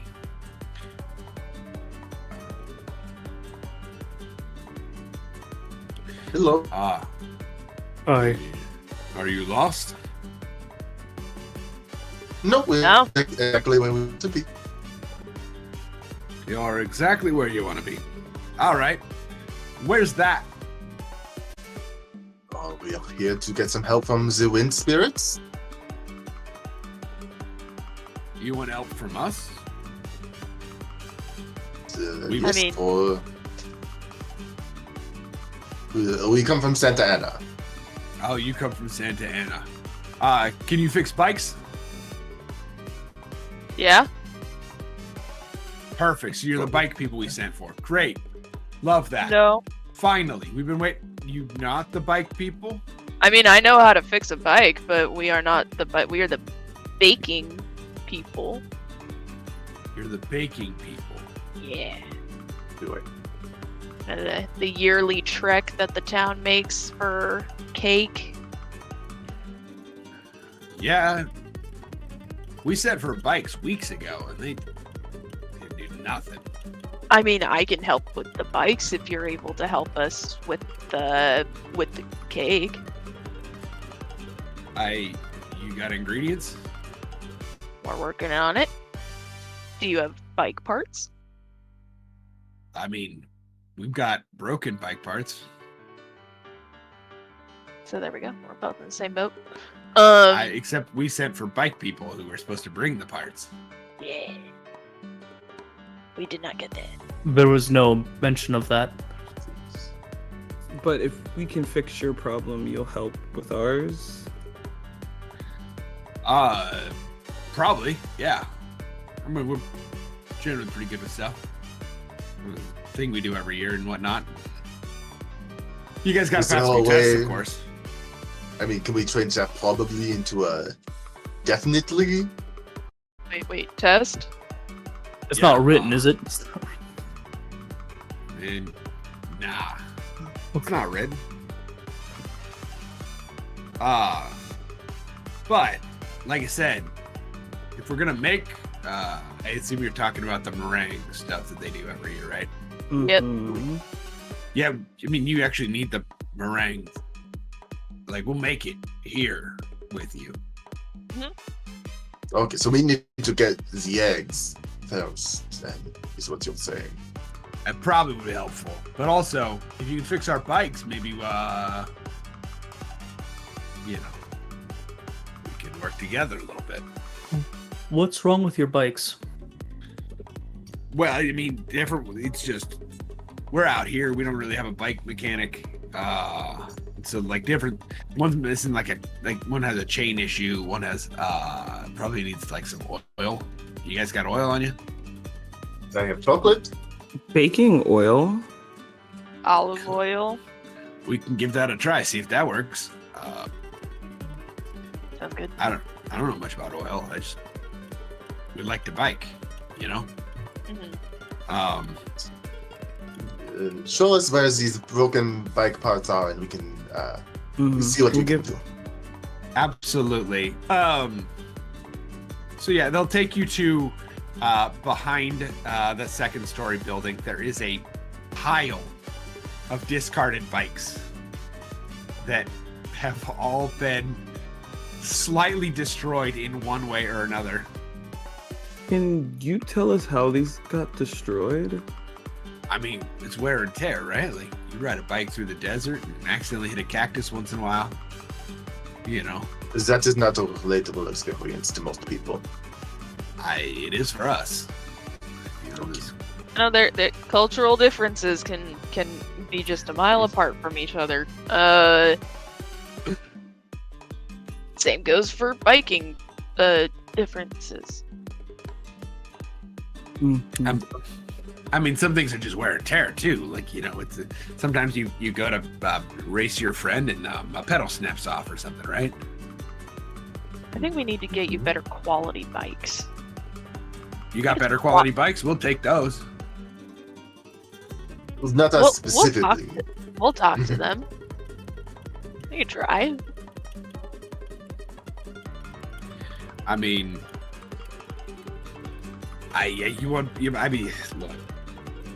look. Let's focus on the main problem here. We're just getting you some working bikes and then talk about more later. Absolutely. Yeah. So go ahead. Someone go ahead and give me a follow the breadcrumbs roll here. As you sort of look at the pile of bikes. I can do that. Detail oriented, or I get an extra +1. Follow bread. Okay, I got most of that. Oh no. You cut out a little bit. Yeah, get a little choppy, Dan. I don't know. Can we not? I don't know why. My cord. Good. No. Yes. No. Okay. No. Give me back there. Hold on. Okay. In the meantime, does anyone else want to attempt this roll? I mean, I want Dan to do it. Dan seems like the smartest of us all. He did design the world and all that. They designed the world and all that. Check out their Kickstarter. Yeah, in the comment section. Check out the Kickstarter. If you and hey, while Dan's not here, if we get over the amount for the project, Dan will be forced to write this adventure out. So like, Oh, hey, Dan. Oh, hi. oh, hey, friend. They froze again. No. Oh, Oh, curse you! Technical difficulties. I mean, if we want to brag about which tiers we got, I got the sheet cake tier, and slapped on a apron for Brett, so that way, we both got it. Oh, we have a blinking Dan. we got stop motion Dan. Oh. Oh no. Yeah. Oh, Very excited to get an apron. We're moving soon. I had to throw away my current apron. Aw. It was old and raggedy. That seems to be. You seem to be moving a little bit less choppy. Am I back? Yeah. Can you hear me? You're back, yeah. Okay. Sorry about that. My internet decided to be bad. I'm blaming it on the earthquake we had in New York yesterday. Ooh. I believe that. Go. Yeah. So as I was saying, I get an extra +1 on follow breadcrumb rolls because of my detail-oriented skill. Sounds good. Cool. That is 4, 2, +1, 7. Okay. So, you think that there is the possibility that you could replace some of these bike parts with baked goods. They won't last forever, but they might get the job done for now, and it might be a good enough show of goodwill to get some help as well. Yeah, so I'll turn to the group and I'll say, I believe we could probably bake up some bike repair, so to speak. We could bake something in I'm sorry, I just forgot your name. In a big Chiffon. clay oven. Yeah, chiffon. Chiffon, yes. Perhaps some bread wheels. I could make some spokes out of chocolate. I can make some extra crusty bread for other harder parts. I could help with the bread bit, or glaze for any parts we need to make sure stay attached, particularly sticky bit. Oh. Jelly, something sticky to help with the. Holding it together. Perhaps Yes. a cake for the seats. Do you have some like booze that they can use for like, oiling it and stuff? Yes, I do. Of course I do. I How figured many the answer. flasks or bottles do they just have like on belts? Like instead of bullets, just Honestly, I bottles. was literally about to be like, it's just like covered in bandoliers, a big fuck off backpack that just like has those big huge handles of like Oh. liquor. It just, you clank like frat boys with a backpack full headed to a beach house. Yeah. Yeah, pretty much. Weapon of choice, Yeah. Molotov, obviously. I will say, I'm curious what liquor is good for adding oil to things, but we'll see what we can do here.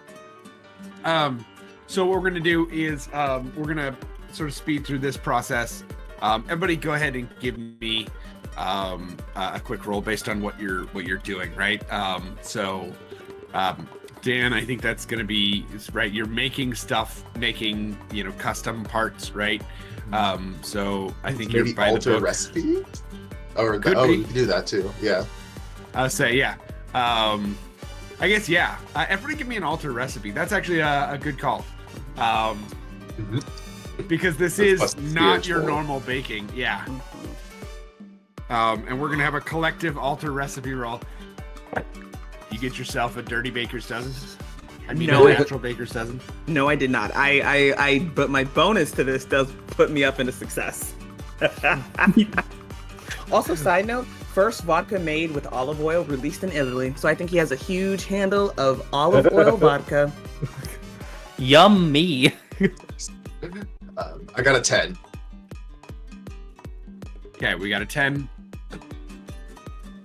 I figured he'd disappearing. 7. 7. 10 as well. 10. 6. 6. Oh, no. Oh. We have a couple of weak leaks, but overall, very successful day. Fine, we're in it together. So, you're not able to get all of the bikes up and running, but you are able to get probably 7 of them up and running. Some of them are a little bit rougher than others. And you'll have your ambassador there who met you. The edge goes, I think we will be pleased with this. If you come back with some things to make your meringues, and we will dance the dance together. The dance. Do you know where we can definitely find these? We're looking for some birds. Flamenco flamingos. Yeah, I mean the flamenco flamingos. Usually they have a sort of rhythmic stomping that you can kind of hear. They do move around, so it's really hard for me to be like, it's 2 miles southwest, right? Like that doesn't mean anything. But usually we just ride and listen for them. Okay. So I guess we should just go out and try listen to some stomping. Sounds like it. I mean, you mentioned that weird cactus. Maybe we could find that. Well, yeah, they do like the cactus for some reason. It's not that far. It shouldn't be anyway. Yeah, we can go and do that. Sweet. Could you, wind spirits, give us like a little, maybe speed us up a little bit? Because our feet are not that fast. I mean, you just fix the bikes. You want to take a bike? Or You have like a can't quad ride tandem I bike. can't ride a bike.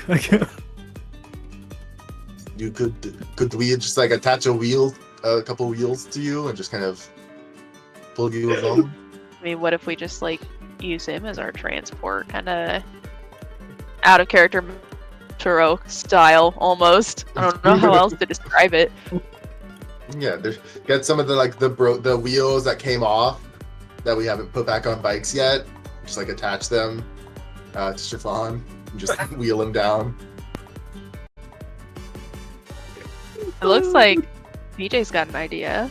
No, I'm agreeing with what you're Oh, saying. okay. Actually, it's like, I thought you looked as something up. long I thought you yeah. kind of like big brained it. I was just As long as we have Chiffon's consent. Yeah, Or maybe exactly. just Obviously. two bikes, perfect. just attach them on either side. Yeah. Well, So- he'll get on all fours. You just clip it to both of his arms and his legs, and then he can just become a cart, basically. Yeah. We're going downhill, so it's fine.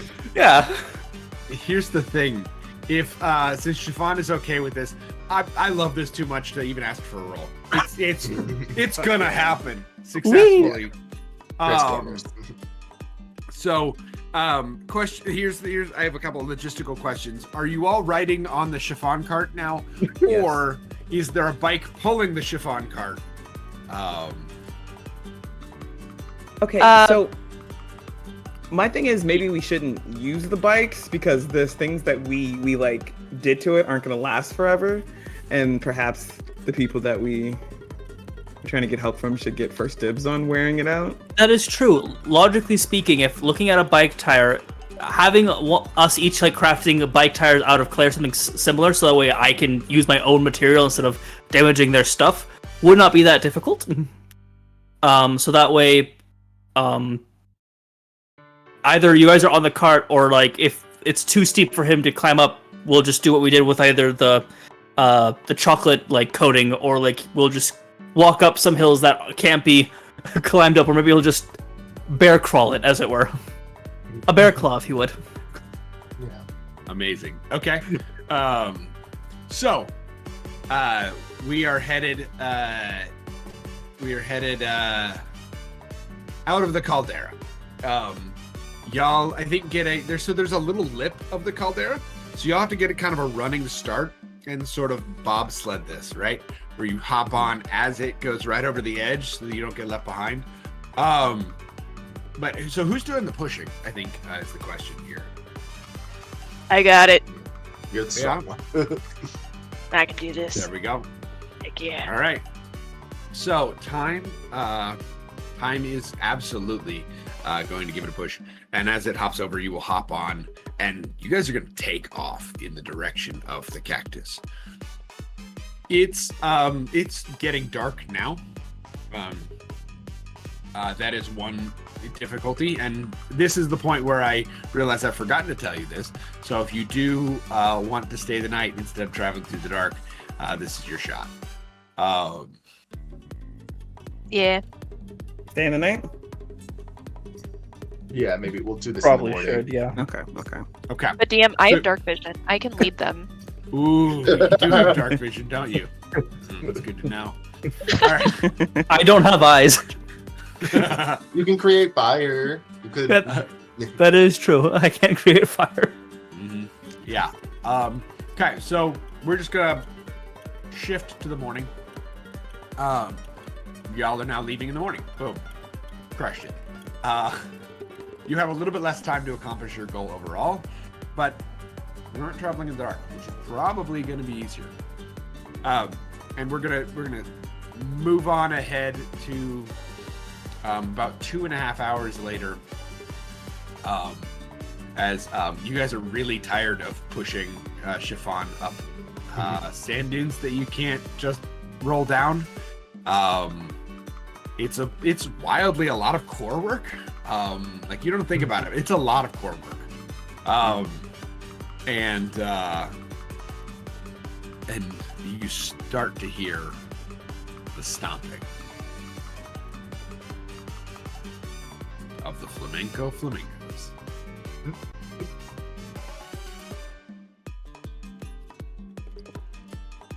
Stomp. Okay. Is this That's where not we, my like, stomach. Is that where we get like quiet, like sneak up on? I don't know. How do y'all want to approach it? I guess we should be a little sneaky since we're trying to steal their eggs. Did we come across any of the cactus on our travels? Just even like a stray one, or like one that's might have been broken or anything like that. You have seen. I think you've seen the leftovers of some.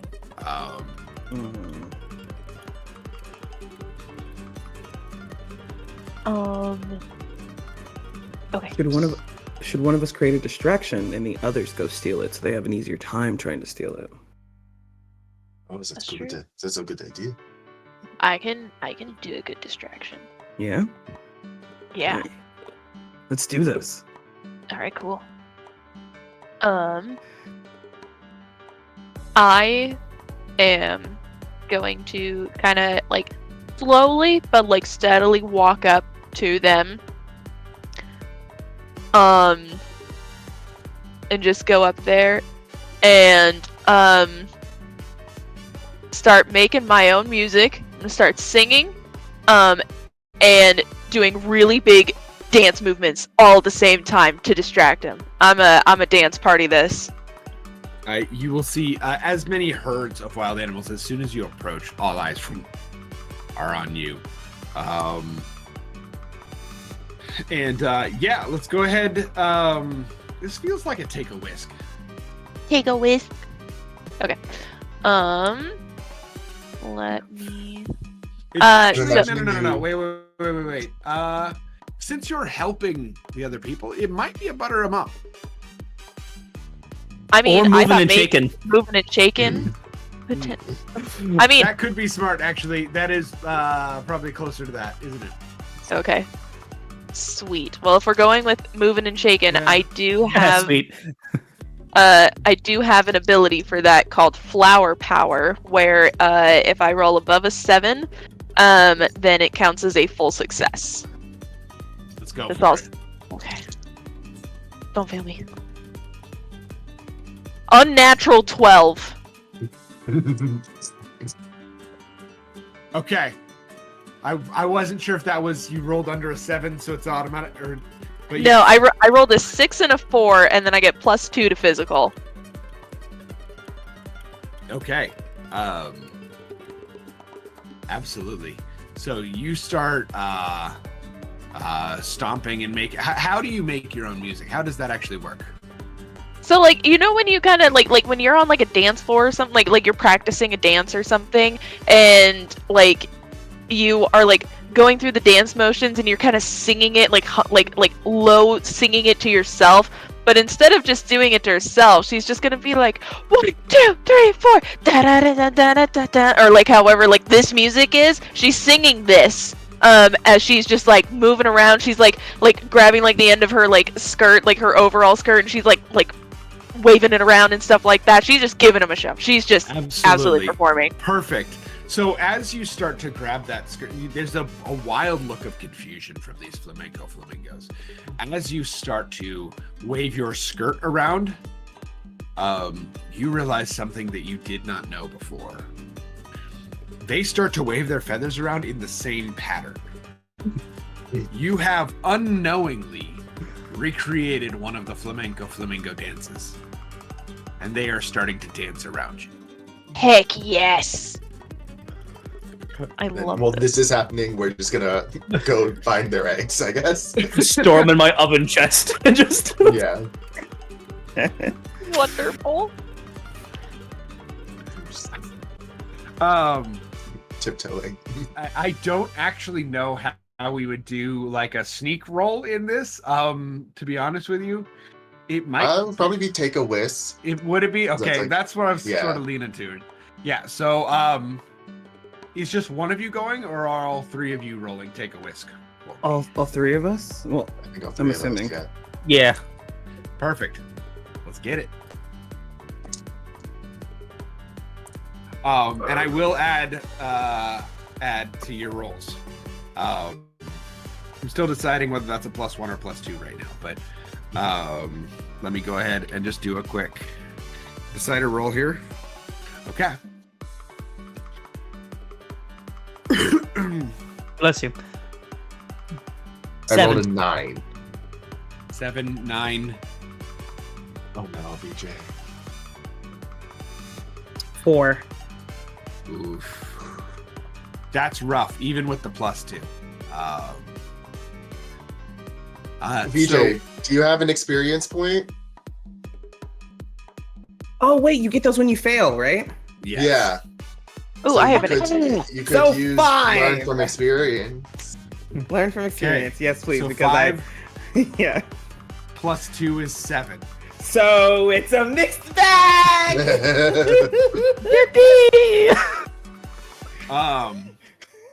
Okay, so we have an 11, a 9, and a 7 is what it comes down to.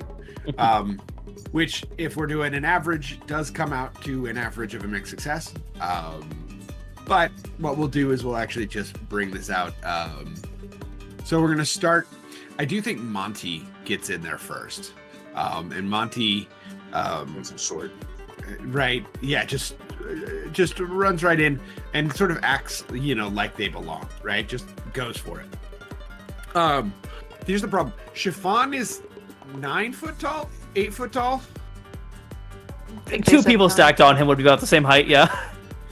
Yeah, that's really hard to sneak. And also, Tario is 6'3". And as someone who is 6'3", I can tell you, we're pretty easy to spot usually. So the two of those, you can see start to, you're able to get the eggs, but those two start to garner some attention. And you can see several of the flamingos start to come your way, sort of hissing threateningly. How big are the eggs? Threateningly. I'm thinking slightly larger than ostrich. Oh, wow. Like these are, you got to think, you're making 105 meringues with about 15 of them. Which I know you probably don't know what the meringue conversion rate is. That you need a crap ton of eggs for that. How So big are these these are- birds then, if they're dropping ostrich-sized eggs? They said we need like 15 of them. Yeah. But these birds are probably, I would say they're 6 foot tall. They're big birds. Their eggs are larger than they would normally be for a bird this size. Probably because they live in the desert and younglings need lots of sustenance. So if you store that up, it's much easier. As I see these birds starting to get come over towards us and gather that we are getting their attention, I'm gonna approach them with my hands up. I'm gonna reach into my pocket and I'm gonna say, "Would you like some chocolate?" And I'm gonna use my ability that is called Bon Bon Bon, where I can try and charm people and creatures with chocolate. I have to. I roll plus social and put them under the charm condition. Okay. If you're okay, so let me as a bird owner, let me say this first. Don't give birds chocolate. In this fantasy world, we're gonna ignore the fact that chocolate would kill birds, because that is not the point of what we're doing here. I'm just gonna say that right now. Okay, let's go ahead and make this charm roll then. 4, 5 plus 2, 11. 11. Okay. Yeah, I think these flamenco flamingos start gobbling up some bonbons. So much so that they're you can see them sort of hunting around you looking for more. I'll like make like a trail of them, like leading away from my friends, basically, and like use like with like head gestures, be like, go, go, go. All right. Puffing it. What? It's going. Perfect. Yeah. So y'all are able to take off with the rolls here. With what's wild is I had anticipated some combat here, but y'all have successfully rolled well enough that we're not gonna do combat here. So y'all are able to get out of the way. The flamencos go for the bonbons. Some are still happily dancing, and slowly. I forgot your character's name, Bright. Time. There we go. Time. I was like, I blanked. You're good. Time. You are able to slowly back out of the dance circle that you have created. Yeah. They have really tall legs, so I'm sure you can just like scoot under their legs. That's true. Especially if they're taller than an ostrich. Yeah. Yeah. They're And they're probably flamingo, as so tall, one of them's maybe. up. Yeah. Oh yeah. So you're able to do that and make it back to the caldera. Heck yeah. We Yay. did it. We did it! You still have a few more hurdles to go. So Yeah, I think we have You a know. test to take. maybe. Yeah. So this test is going to be so actually as you get to the edge of the caldera, the people of the caldera, the Merengue spirits, see you coming, and their leader meets you, who is not the person who you met previously. And you can see several of them riding around town very happily on these new bakery bikes. And you see their leader take off. They've got this sort of wide-brimmed hat.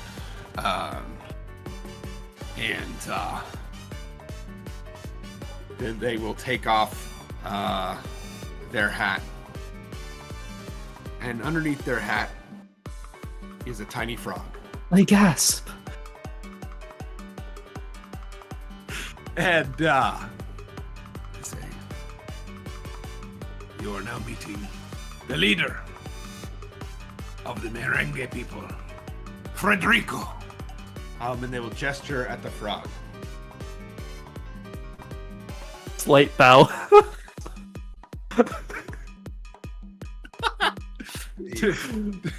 Hello, Monsieur Federico. You like sweets? Frederico loves the sweets. To get the people of the Merengue to dance the dance of Merengue and help you whip up your meringue. To make your desert in this desert, you must appease Frederico. Make him something fantastical. Okay. I have to ask, is he a toad or a frog living in a desert? I just want to clarify for my frog-loving brain. Because I've said frog, he's a frog. Okay. It's magic. It's a Yeah, magical just- frog. Oh God, I don't doubt magic. I just want to make sure. It's a caldera. It's fine. It's fine. Oh, They got you're plenty right. of You're water. right. Yeah. Okay. So what does Puerto Rico like? Frederico loves a good cream puff. Okay. I looked at Tario and I'm like, Yeah. good at those, right? You're good at those. I get down in Never oven mind. mode. I guess I just like shrink down and become the oven required for it. Mhm. Can we do a team huddle? Can we all do like get together and do a team huddle? Yeah. Okay. So, I think maybe Tario and Time, you guys can make the actual puff itself. And Chiffon, you can maybe make some cream to put inside, and I can make a chocolate coating to put on top. Yes, Mm, I like that. Does that sound good? Okay. Sounds amazing. sounds like a good idea. I turned to Frederico. So we will make you your cream puff. That's good. There is one other thing. For this to meet the qualifications, we must turn up the heat. And you can see, so around you, they're currently leading you to a ceremonial cooking space, I should say. And around are what originally look like tiki torches. And you can see someone takes a torch and lights one. But these tiki torches have a specific wind component to them that actually blows the fire in such a way that it lights all the way around, and heats up the cooking space. So things that require chilling are going to get a -1, and things that require heat are going to get a +1 here. We can make that work. Okay. I the human guy VJ? I'm don't know what requires chilling and what we're about to do. I know it's not the bread. Chocolate and the cream would require chilling in this scenario, I believe. I'm not good with cream. I've got hot hands. Okay, wait. I can do the cream if need be. Cream, yeah. Okay. Okay.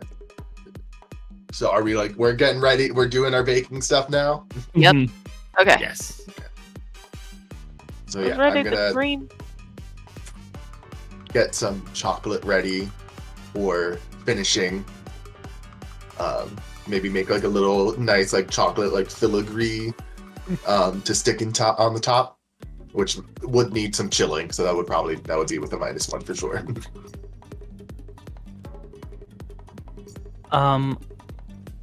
I will. I shall help Terrario. Terrario. By making sure that the oven and that the actual dough / breading for the cream puff will be cooked at the proper temperature, and make sure it is layered perfectly despite the temperature of the cooking area being increased. Perfect. Awesome. Okay. Does that mean everybody has their jobs? Yeah. Yeah. Okay. Everybody go ahead and give me your requisite rolls. I will be right back really quickly. Baking skill. Okay, you know what? I rolled pretty good. Methinks. Ooh, okay. Baking by the book. I think I did too. Yeah. And I, with buttering up, I'm gonna make sure I'm doing this right. Actually, game creator, what does buttering up do? Actually, while I'm looking for it. So yeah, butter 'em up is basically just a help out situation where you can give a +1 to your fellow bakers. And that's what rolling a 10 and above, I'm assuming. Well, if you roll a 7 or above, you give the +1. If you roll a 10 or above, you give it no problem. 7 or above leads to, you get to the +1, but there's some extra problems. Gotcha. And then 6 and below is just bad. I gave you the +1 forward, Terrio. Yeah, I thank God, because. Well, also, is this gonna be? This is under the sweet smarts, or is it under baking skills? Let's see. So, which? Sorry, I didn't tell you guys which things to roll, did I? So yeah, I think. Let's see. This is going to be probably, I would say, recipe wrangling. Right? Oh. Yeah. It's either yeah. I think either recipe wrangling or baking by Alter the recipe. book. Okay, yeah. Okay, cool. Love a good recipe wrangling. That's an 11. Thank you for that +1. I did panic first. Wait. That's a 12. Thank you for that +1. I did panic when I thought it was just mental. I was like, Yeah. I got a 10 for my chocolate. Even with the -1. With the -1 for me, I got an 8. Okay. We have an 8. 10. 10, 11, 12. Okay. All right. Well, y'all are knocking this out of the dang. Look, if you could fail more, it'd be fun for me. All right. No, I'm having a blast. Yeah, you guys. So let's see. So the chocolate is tempered perfectly despite the increased heat. The oven is adjusted perfectly. For the choux pastry is a little dicey at times. It's a little overcooked, but it'll do the job. It's just slightly a little too brown, you know. Yeah. But the saving grace here is, VJ, what flavor of cream? What did you add? Any extra anything to it? That face says you did. I think. Okay, wait. It's a chocolate thing, right? Hold on. Yeah. So it can be Basically, any we're making flavor. like an eclair. It doesn't have to be chocolate. There's the chocolate on top, but like the cream can be whatever. Hmm. Can frogs have alcohol? We're gonna find out, I Birds guess. can't I have mean- chocolate. We shouldn't. ignored that. So I mean, I was thinking maybe we could use like maybe we picked up some like cactus fruit or like prickly pears on the way over and like incorporate that into the custard cream. Okay. Yes, I love that, and also he's got some prickly pear liquor, like a small bottle of it. It's not a lot that'll go Yeah. into it. The little shot ones that you pick up at the gas station or whatever. Yeah. A little bottle. Actually, never mind. I want to save this for later. okay. The frog takes a bite of the cream puff. We all lean in. And you see it's sort of like, it's weird watching a frog chew. Like, you've never seen a frog chew, but this frog chews. And it's weird for a minute, I'm not gonna lie. And then you see it leap up into the air, spin, and it turns bright blue. Frederico has approved. Okay, good. I wasn't sure if that was good or not.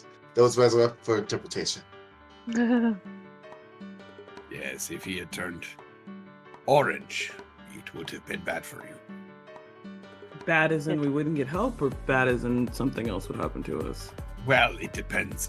Orange means probably not help if he was to turn to like a dark purple. It means you poisoned Frederico. So it's a good thing he turned blue. Yes. Okay. If you poisoned Frederico, we cannot abide. Even if it was an accident? Sorry. But either way, we got the approval. So Mhm. now we Yep. got to He looks good whip in it up. blue. It was I blue agree. brings out his eyes. Yes. We will now help you with the dance of the And at this point, we are that was sort of the final roll of the game, as it were. At this point, you see the Merengue people already have the workspace sort of prepped, and they bring out a giant whisk, which they will present to whoever will be whisking this, and they bring a large stone bowl that they start cracking, or you guys will start cracking egg whites into. This whisk is a special whisk that helps aerate the whites and get extra fluff and lightness to them, which is part of what helps you get to 105 layers without breaking every single layer of that meringue. And the slow heat of the caldera is what helps dry it out so that doesn't become a mush tower as well. And you can see as that starts to happen, the Merengue people on the outside start this dance. It is originally when I was developing this, it felt very much like the dragon dance in Avatar, The Last Airbender, where they will take steps and move in fashion all around. But it starts sort of slow like that, but then becomes faster and faster and faster. And there's an innate rhythm to it that is extremely unique. I'm not a person with good rhythm, so I'm not going to model this for you. You don't want that. That's Patreon content. But they move faster and faster and faster, and you can actually feel the wind start to pick up. And actually the layers of the and each of you will dye each layer a different color, and the layers will actually twist around them, so they get this kind of swirl, like a really good like ice cream cone that you would get to it. And it is a long bit of work. It is multiple hours of dancing, baking, whipping, even with the magical help of the Merengue wind spirits. It takes a long time to get this. You are allowed to keep the rolly wheels for chiffon, which is good because you didn't really think through how are you going to transport this back home. And wildly enough, when you get to the shoo-shoo train, they have a car that is specifically made for transporting this. Oh, yeah. It actually has an yearly adjustable space that helps support this. And you're able to bring it back for the town's 105th year celebration. Congratulations, bakers! Huzzah! Woo! Did it! Did it! Yeah. We did it! I'm actually so happy. Do we get the Wind Spirits bike repairman, like legitimate, licensed trade? You're like, after all of this, y'all need to go out there. Like I'll say, when we get to talk to Majra, I'll say, instead of or maybe part of our Oh, Dan. glitched down. Oh, it glitched out so bad, honey. Oh no! Am I back? Oh, Yes. Yes. right when you started talking, it was like, never mind. No wholesome for us. Smack. And action. So I'll go up to Mardrum and I'll say, perhaps instead of, as part of our event, you could get new bicycles. The wind spirits. Did Carter not go do that? No, Carter was does not supposed do to that. do it. Carter.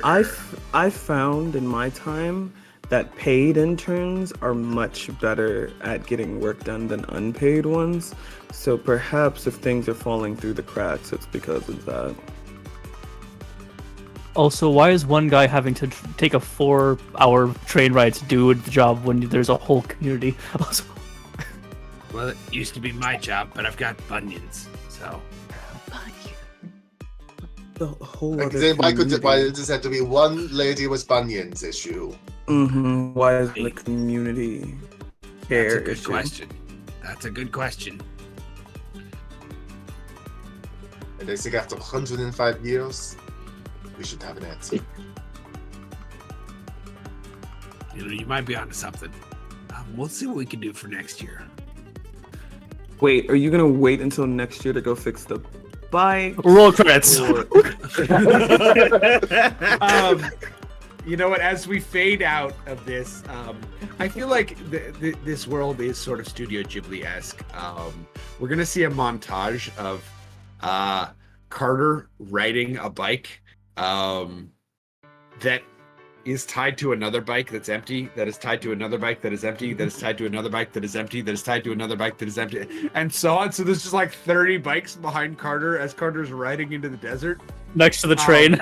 And as credits roll, you just keep seeing more and more empty bikes. It's like random critters like hopping on in the background.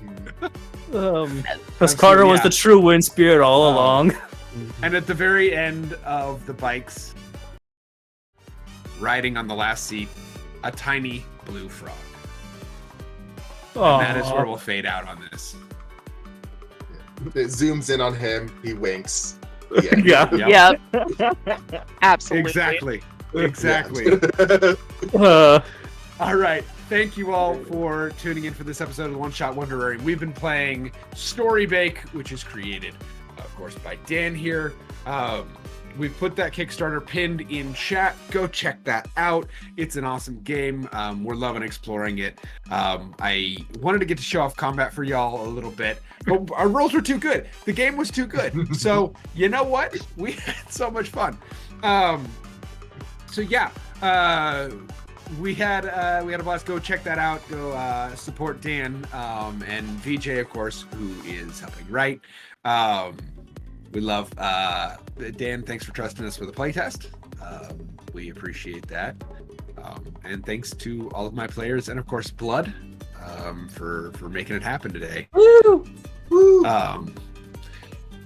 So last word / where can folks find you? Let's start at the end of where we ended last. Brett. Start where we ended. Brett, not Bright. Yeah. Hi, I am just Brett. This has been a fantastic system and a wonderful game. Thank you, Tony, and thank you, Dan, for designing this. You can find me here on Twitch. I stream typically Monday through Friday. I'm a PNG tuber, a little green cloak. If you want to hang out with me, come and hang out with me. And I'll also be here on this channel on Wednesdays for finishing up our Monster of the Week story, actually. So, or I am the keeper there. So, it's been fun, and I'll see you guys next time. Heck yeah. Bright. Yep. I am Bright. Again, I am only here on Roll for Respawn. This has been an amazing system. I loved the kind of flexible creativity that we were able to have. And like, I can show you, I took a ton of notes where I was writing out like my character stuff and everything, and it's been an absolute blast. But otherwise, again, you can find me here on Roll for Respawn. I play on the Wednesday campaigns that we're running, and Thursday for Thirsty Gay Thursdays, where we've been playing Baldur's Gate 3 for a bit, and then occasionally here on the One Shot Wonderarium. And I shall pass it to the next person. VJ. Yeah, that is me. Hey everybody, my name is VJ. I'm VJH Creations all over the internet, except we're in VJH_Creations.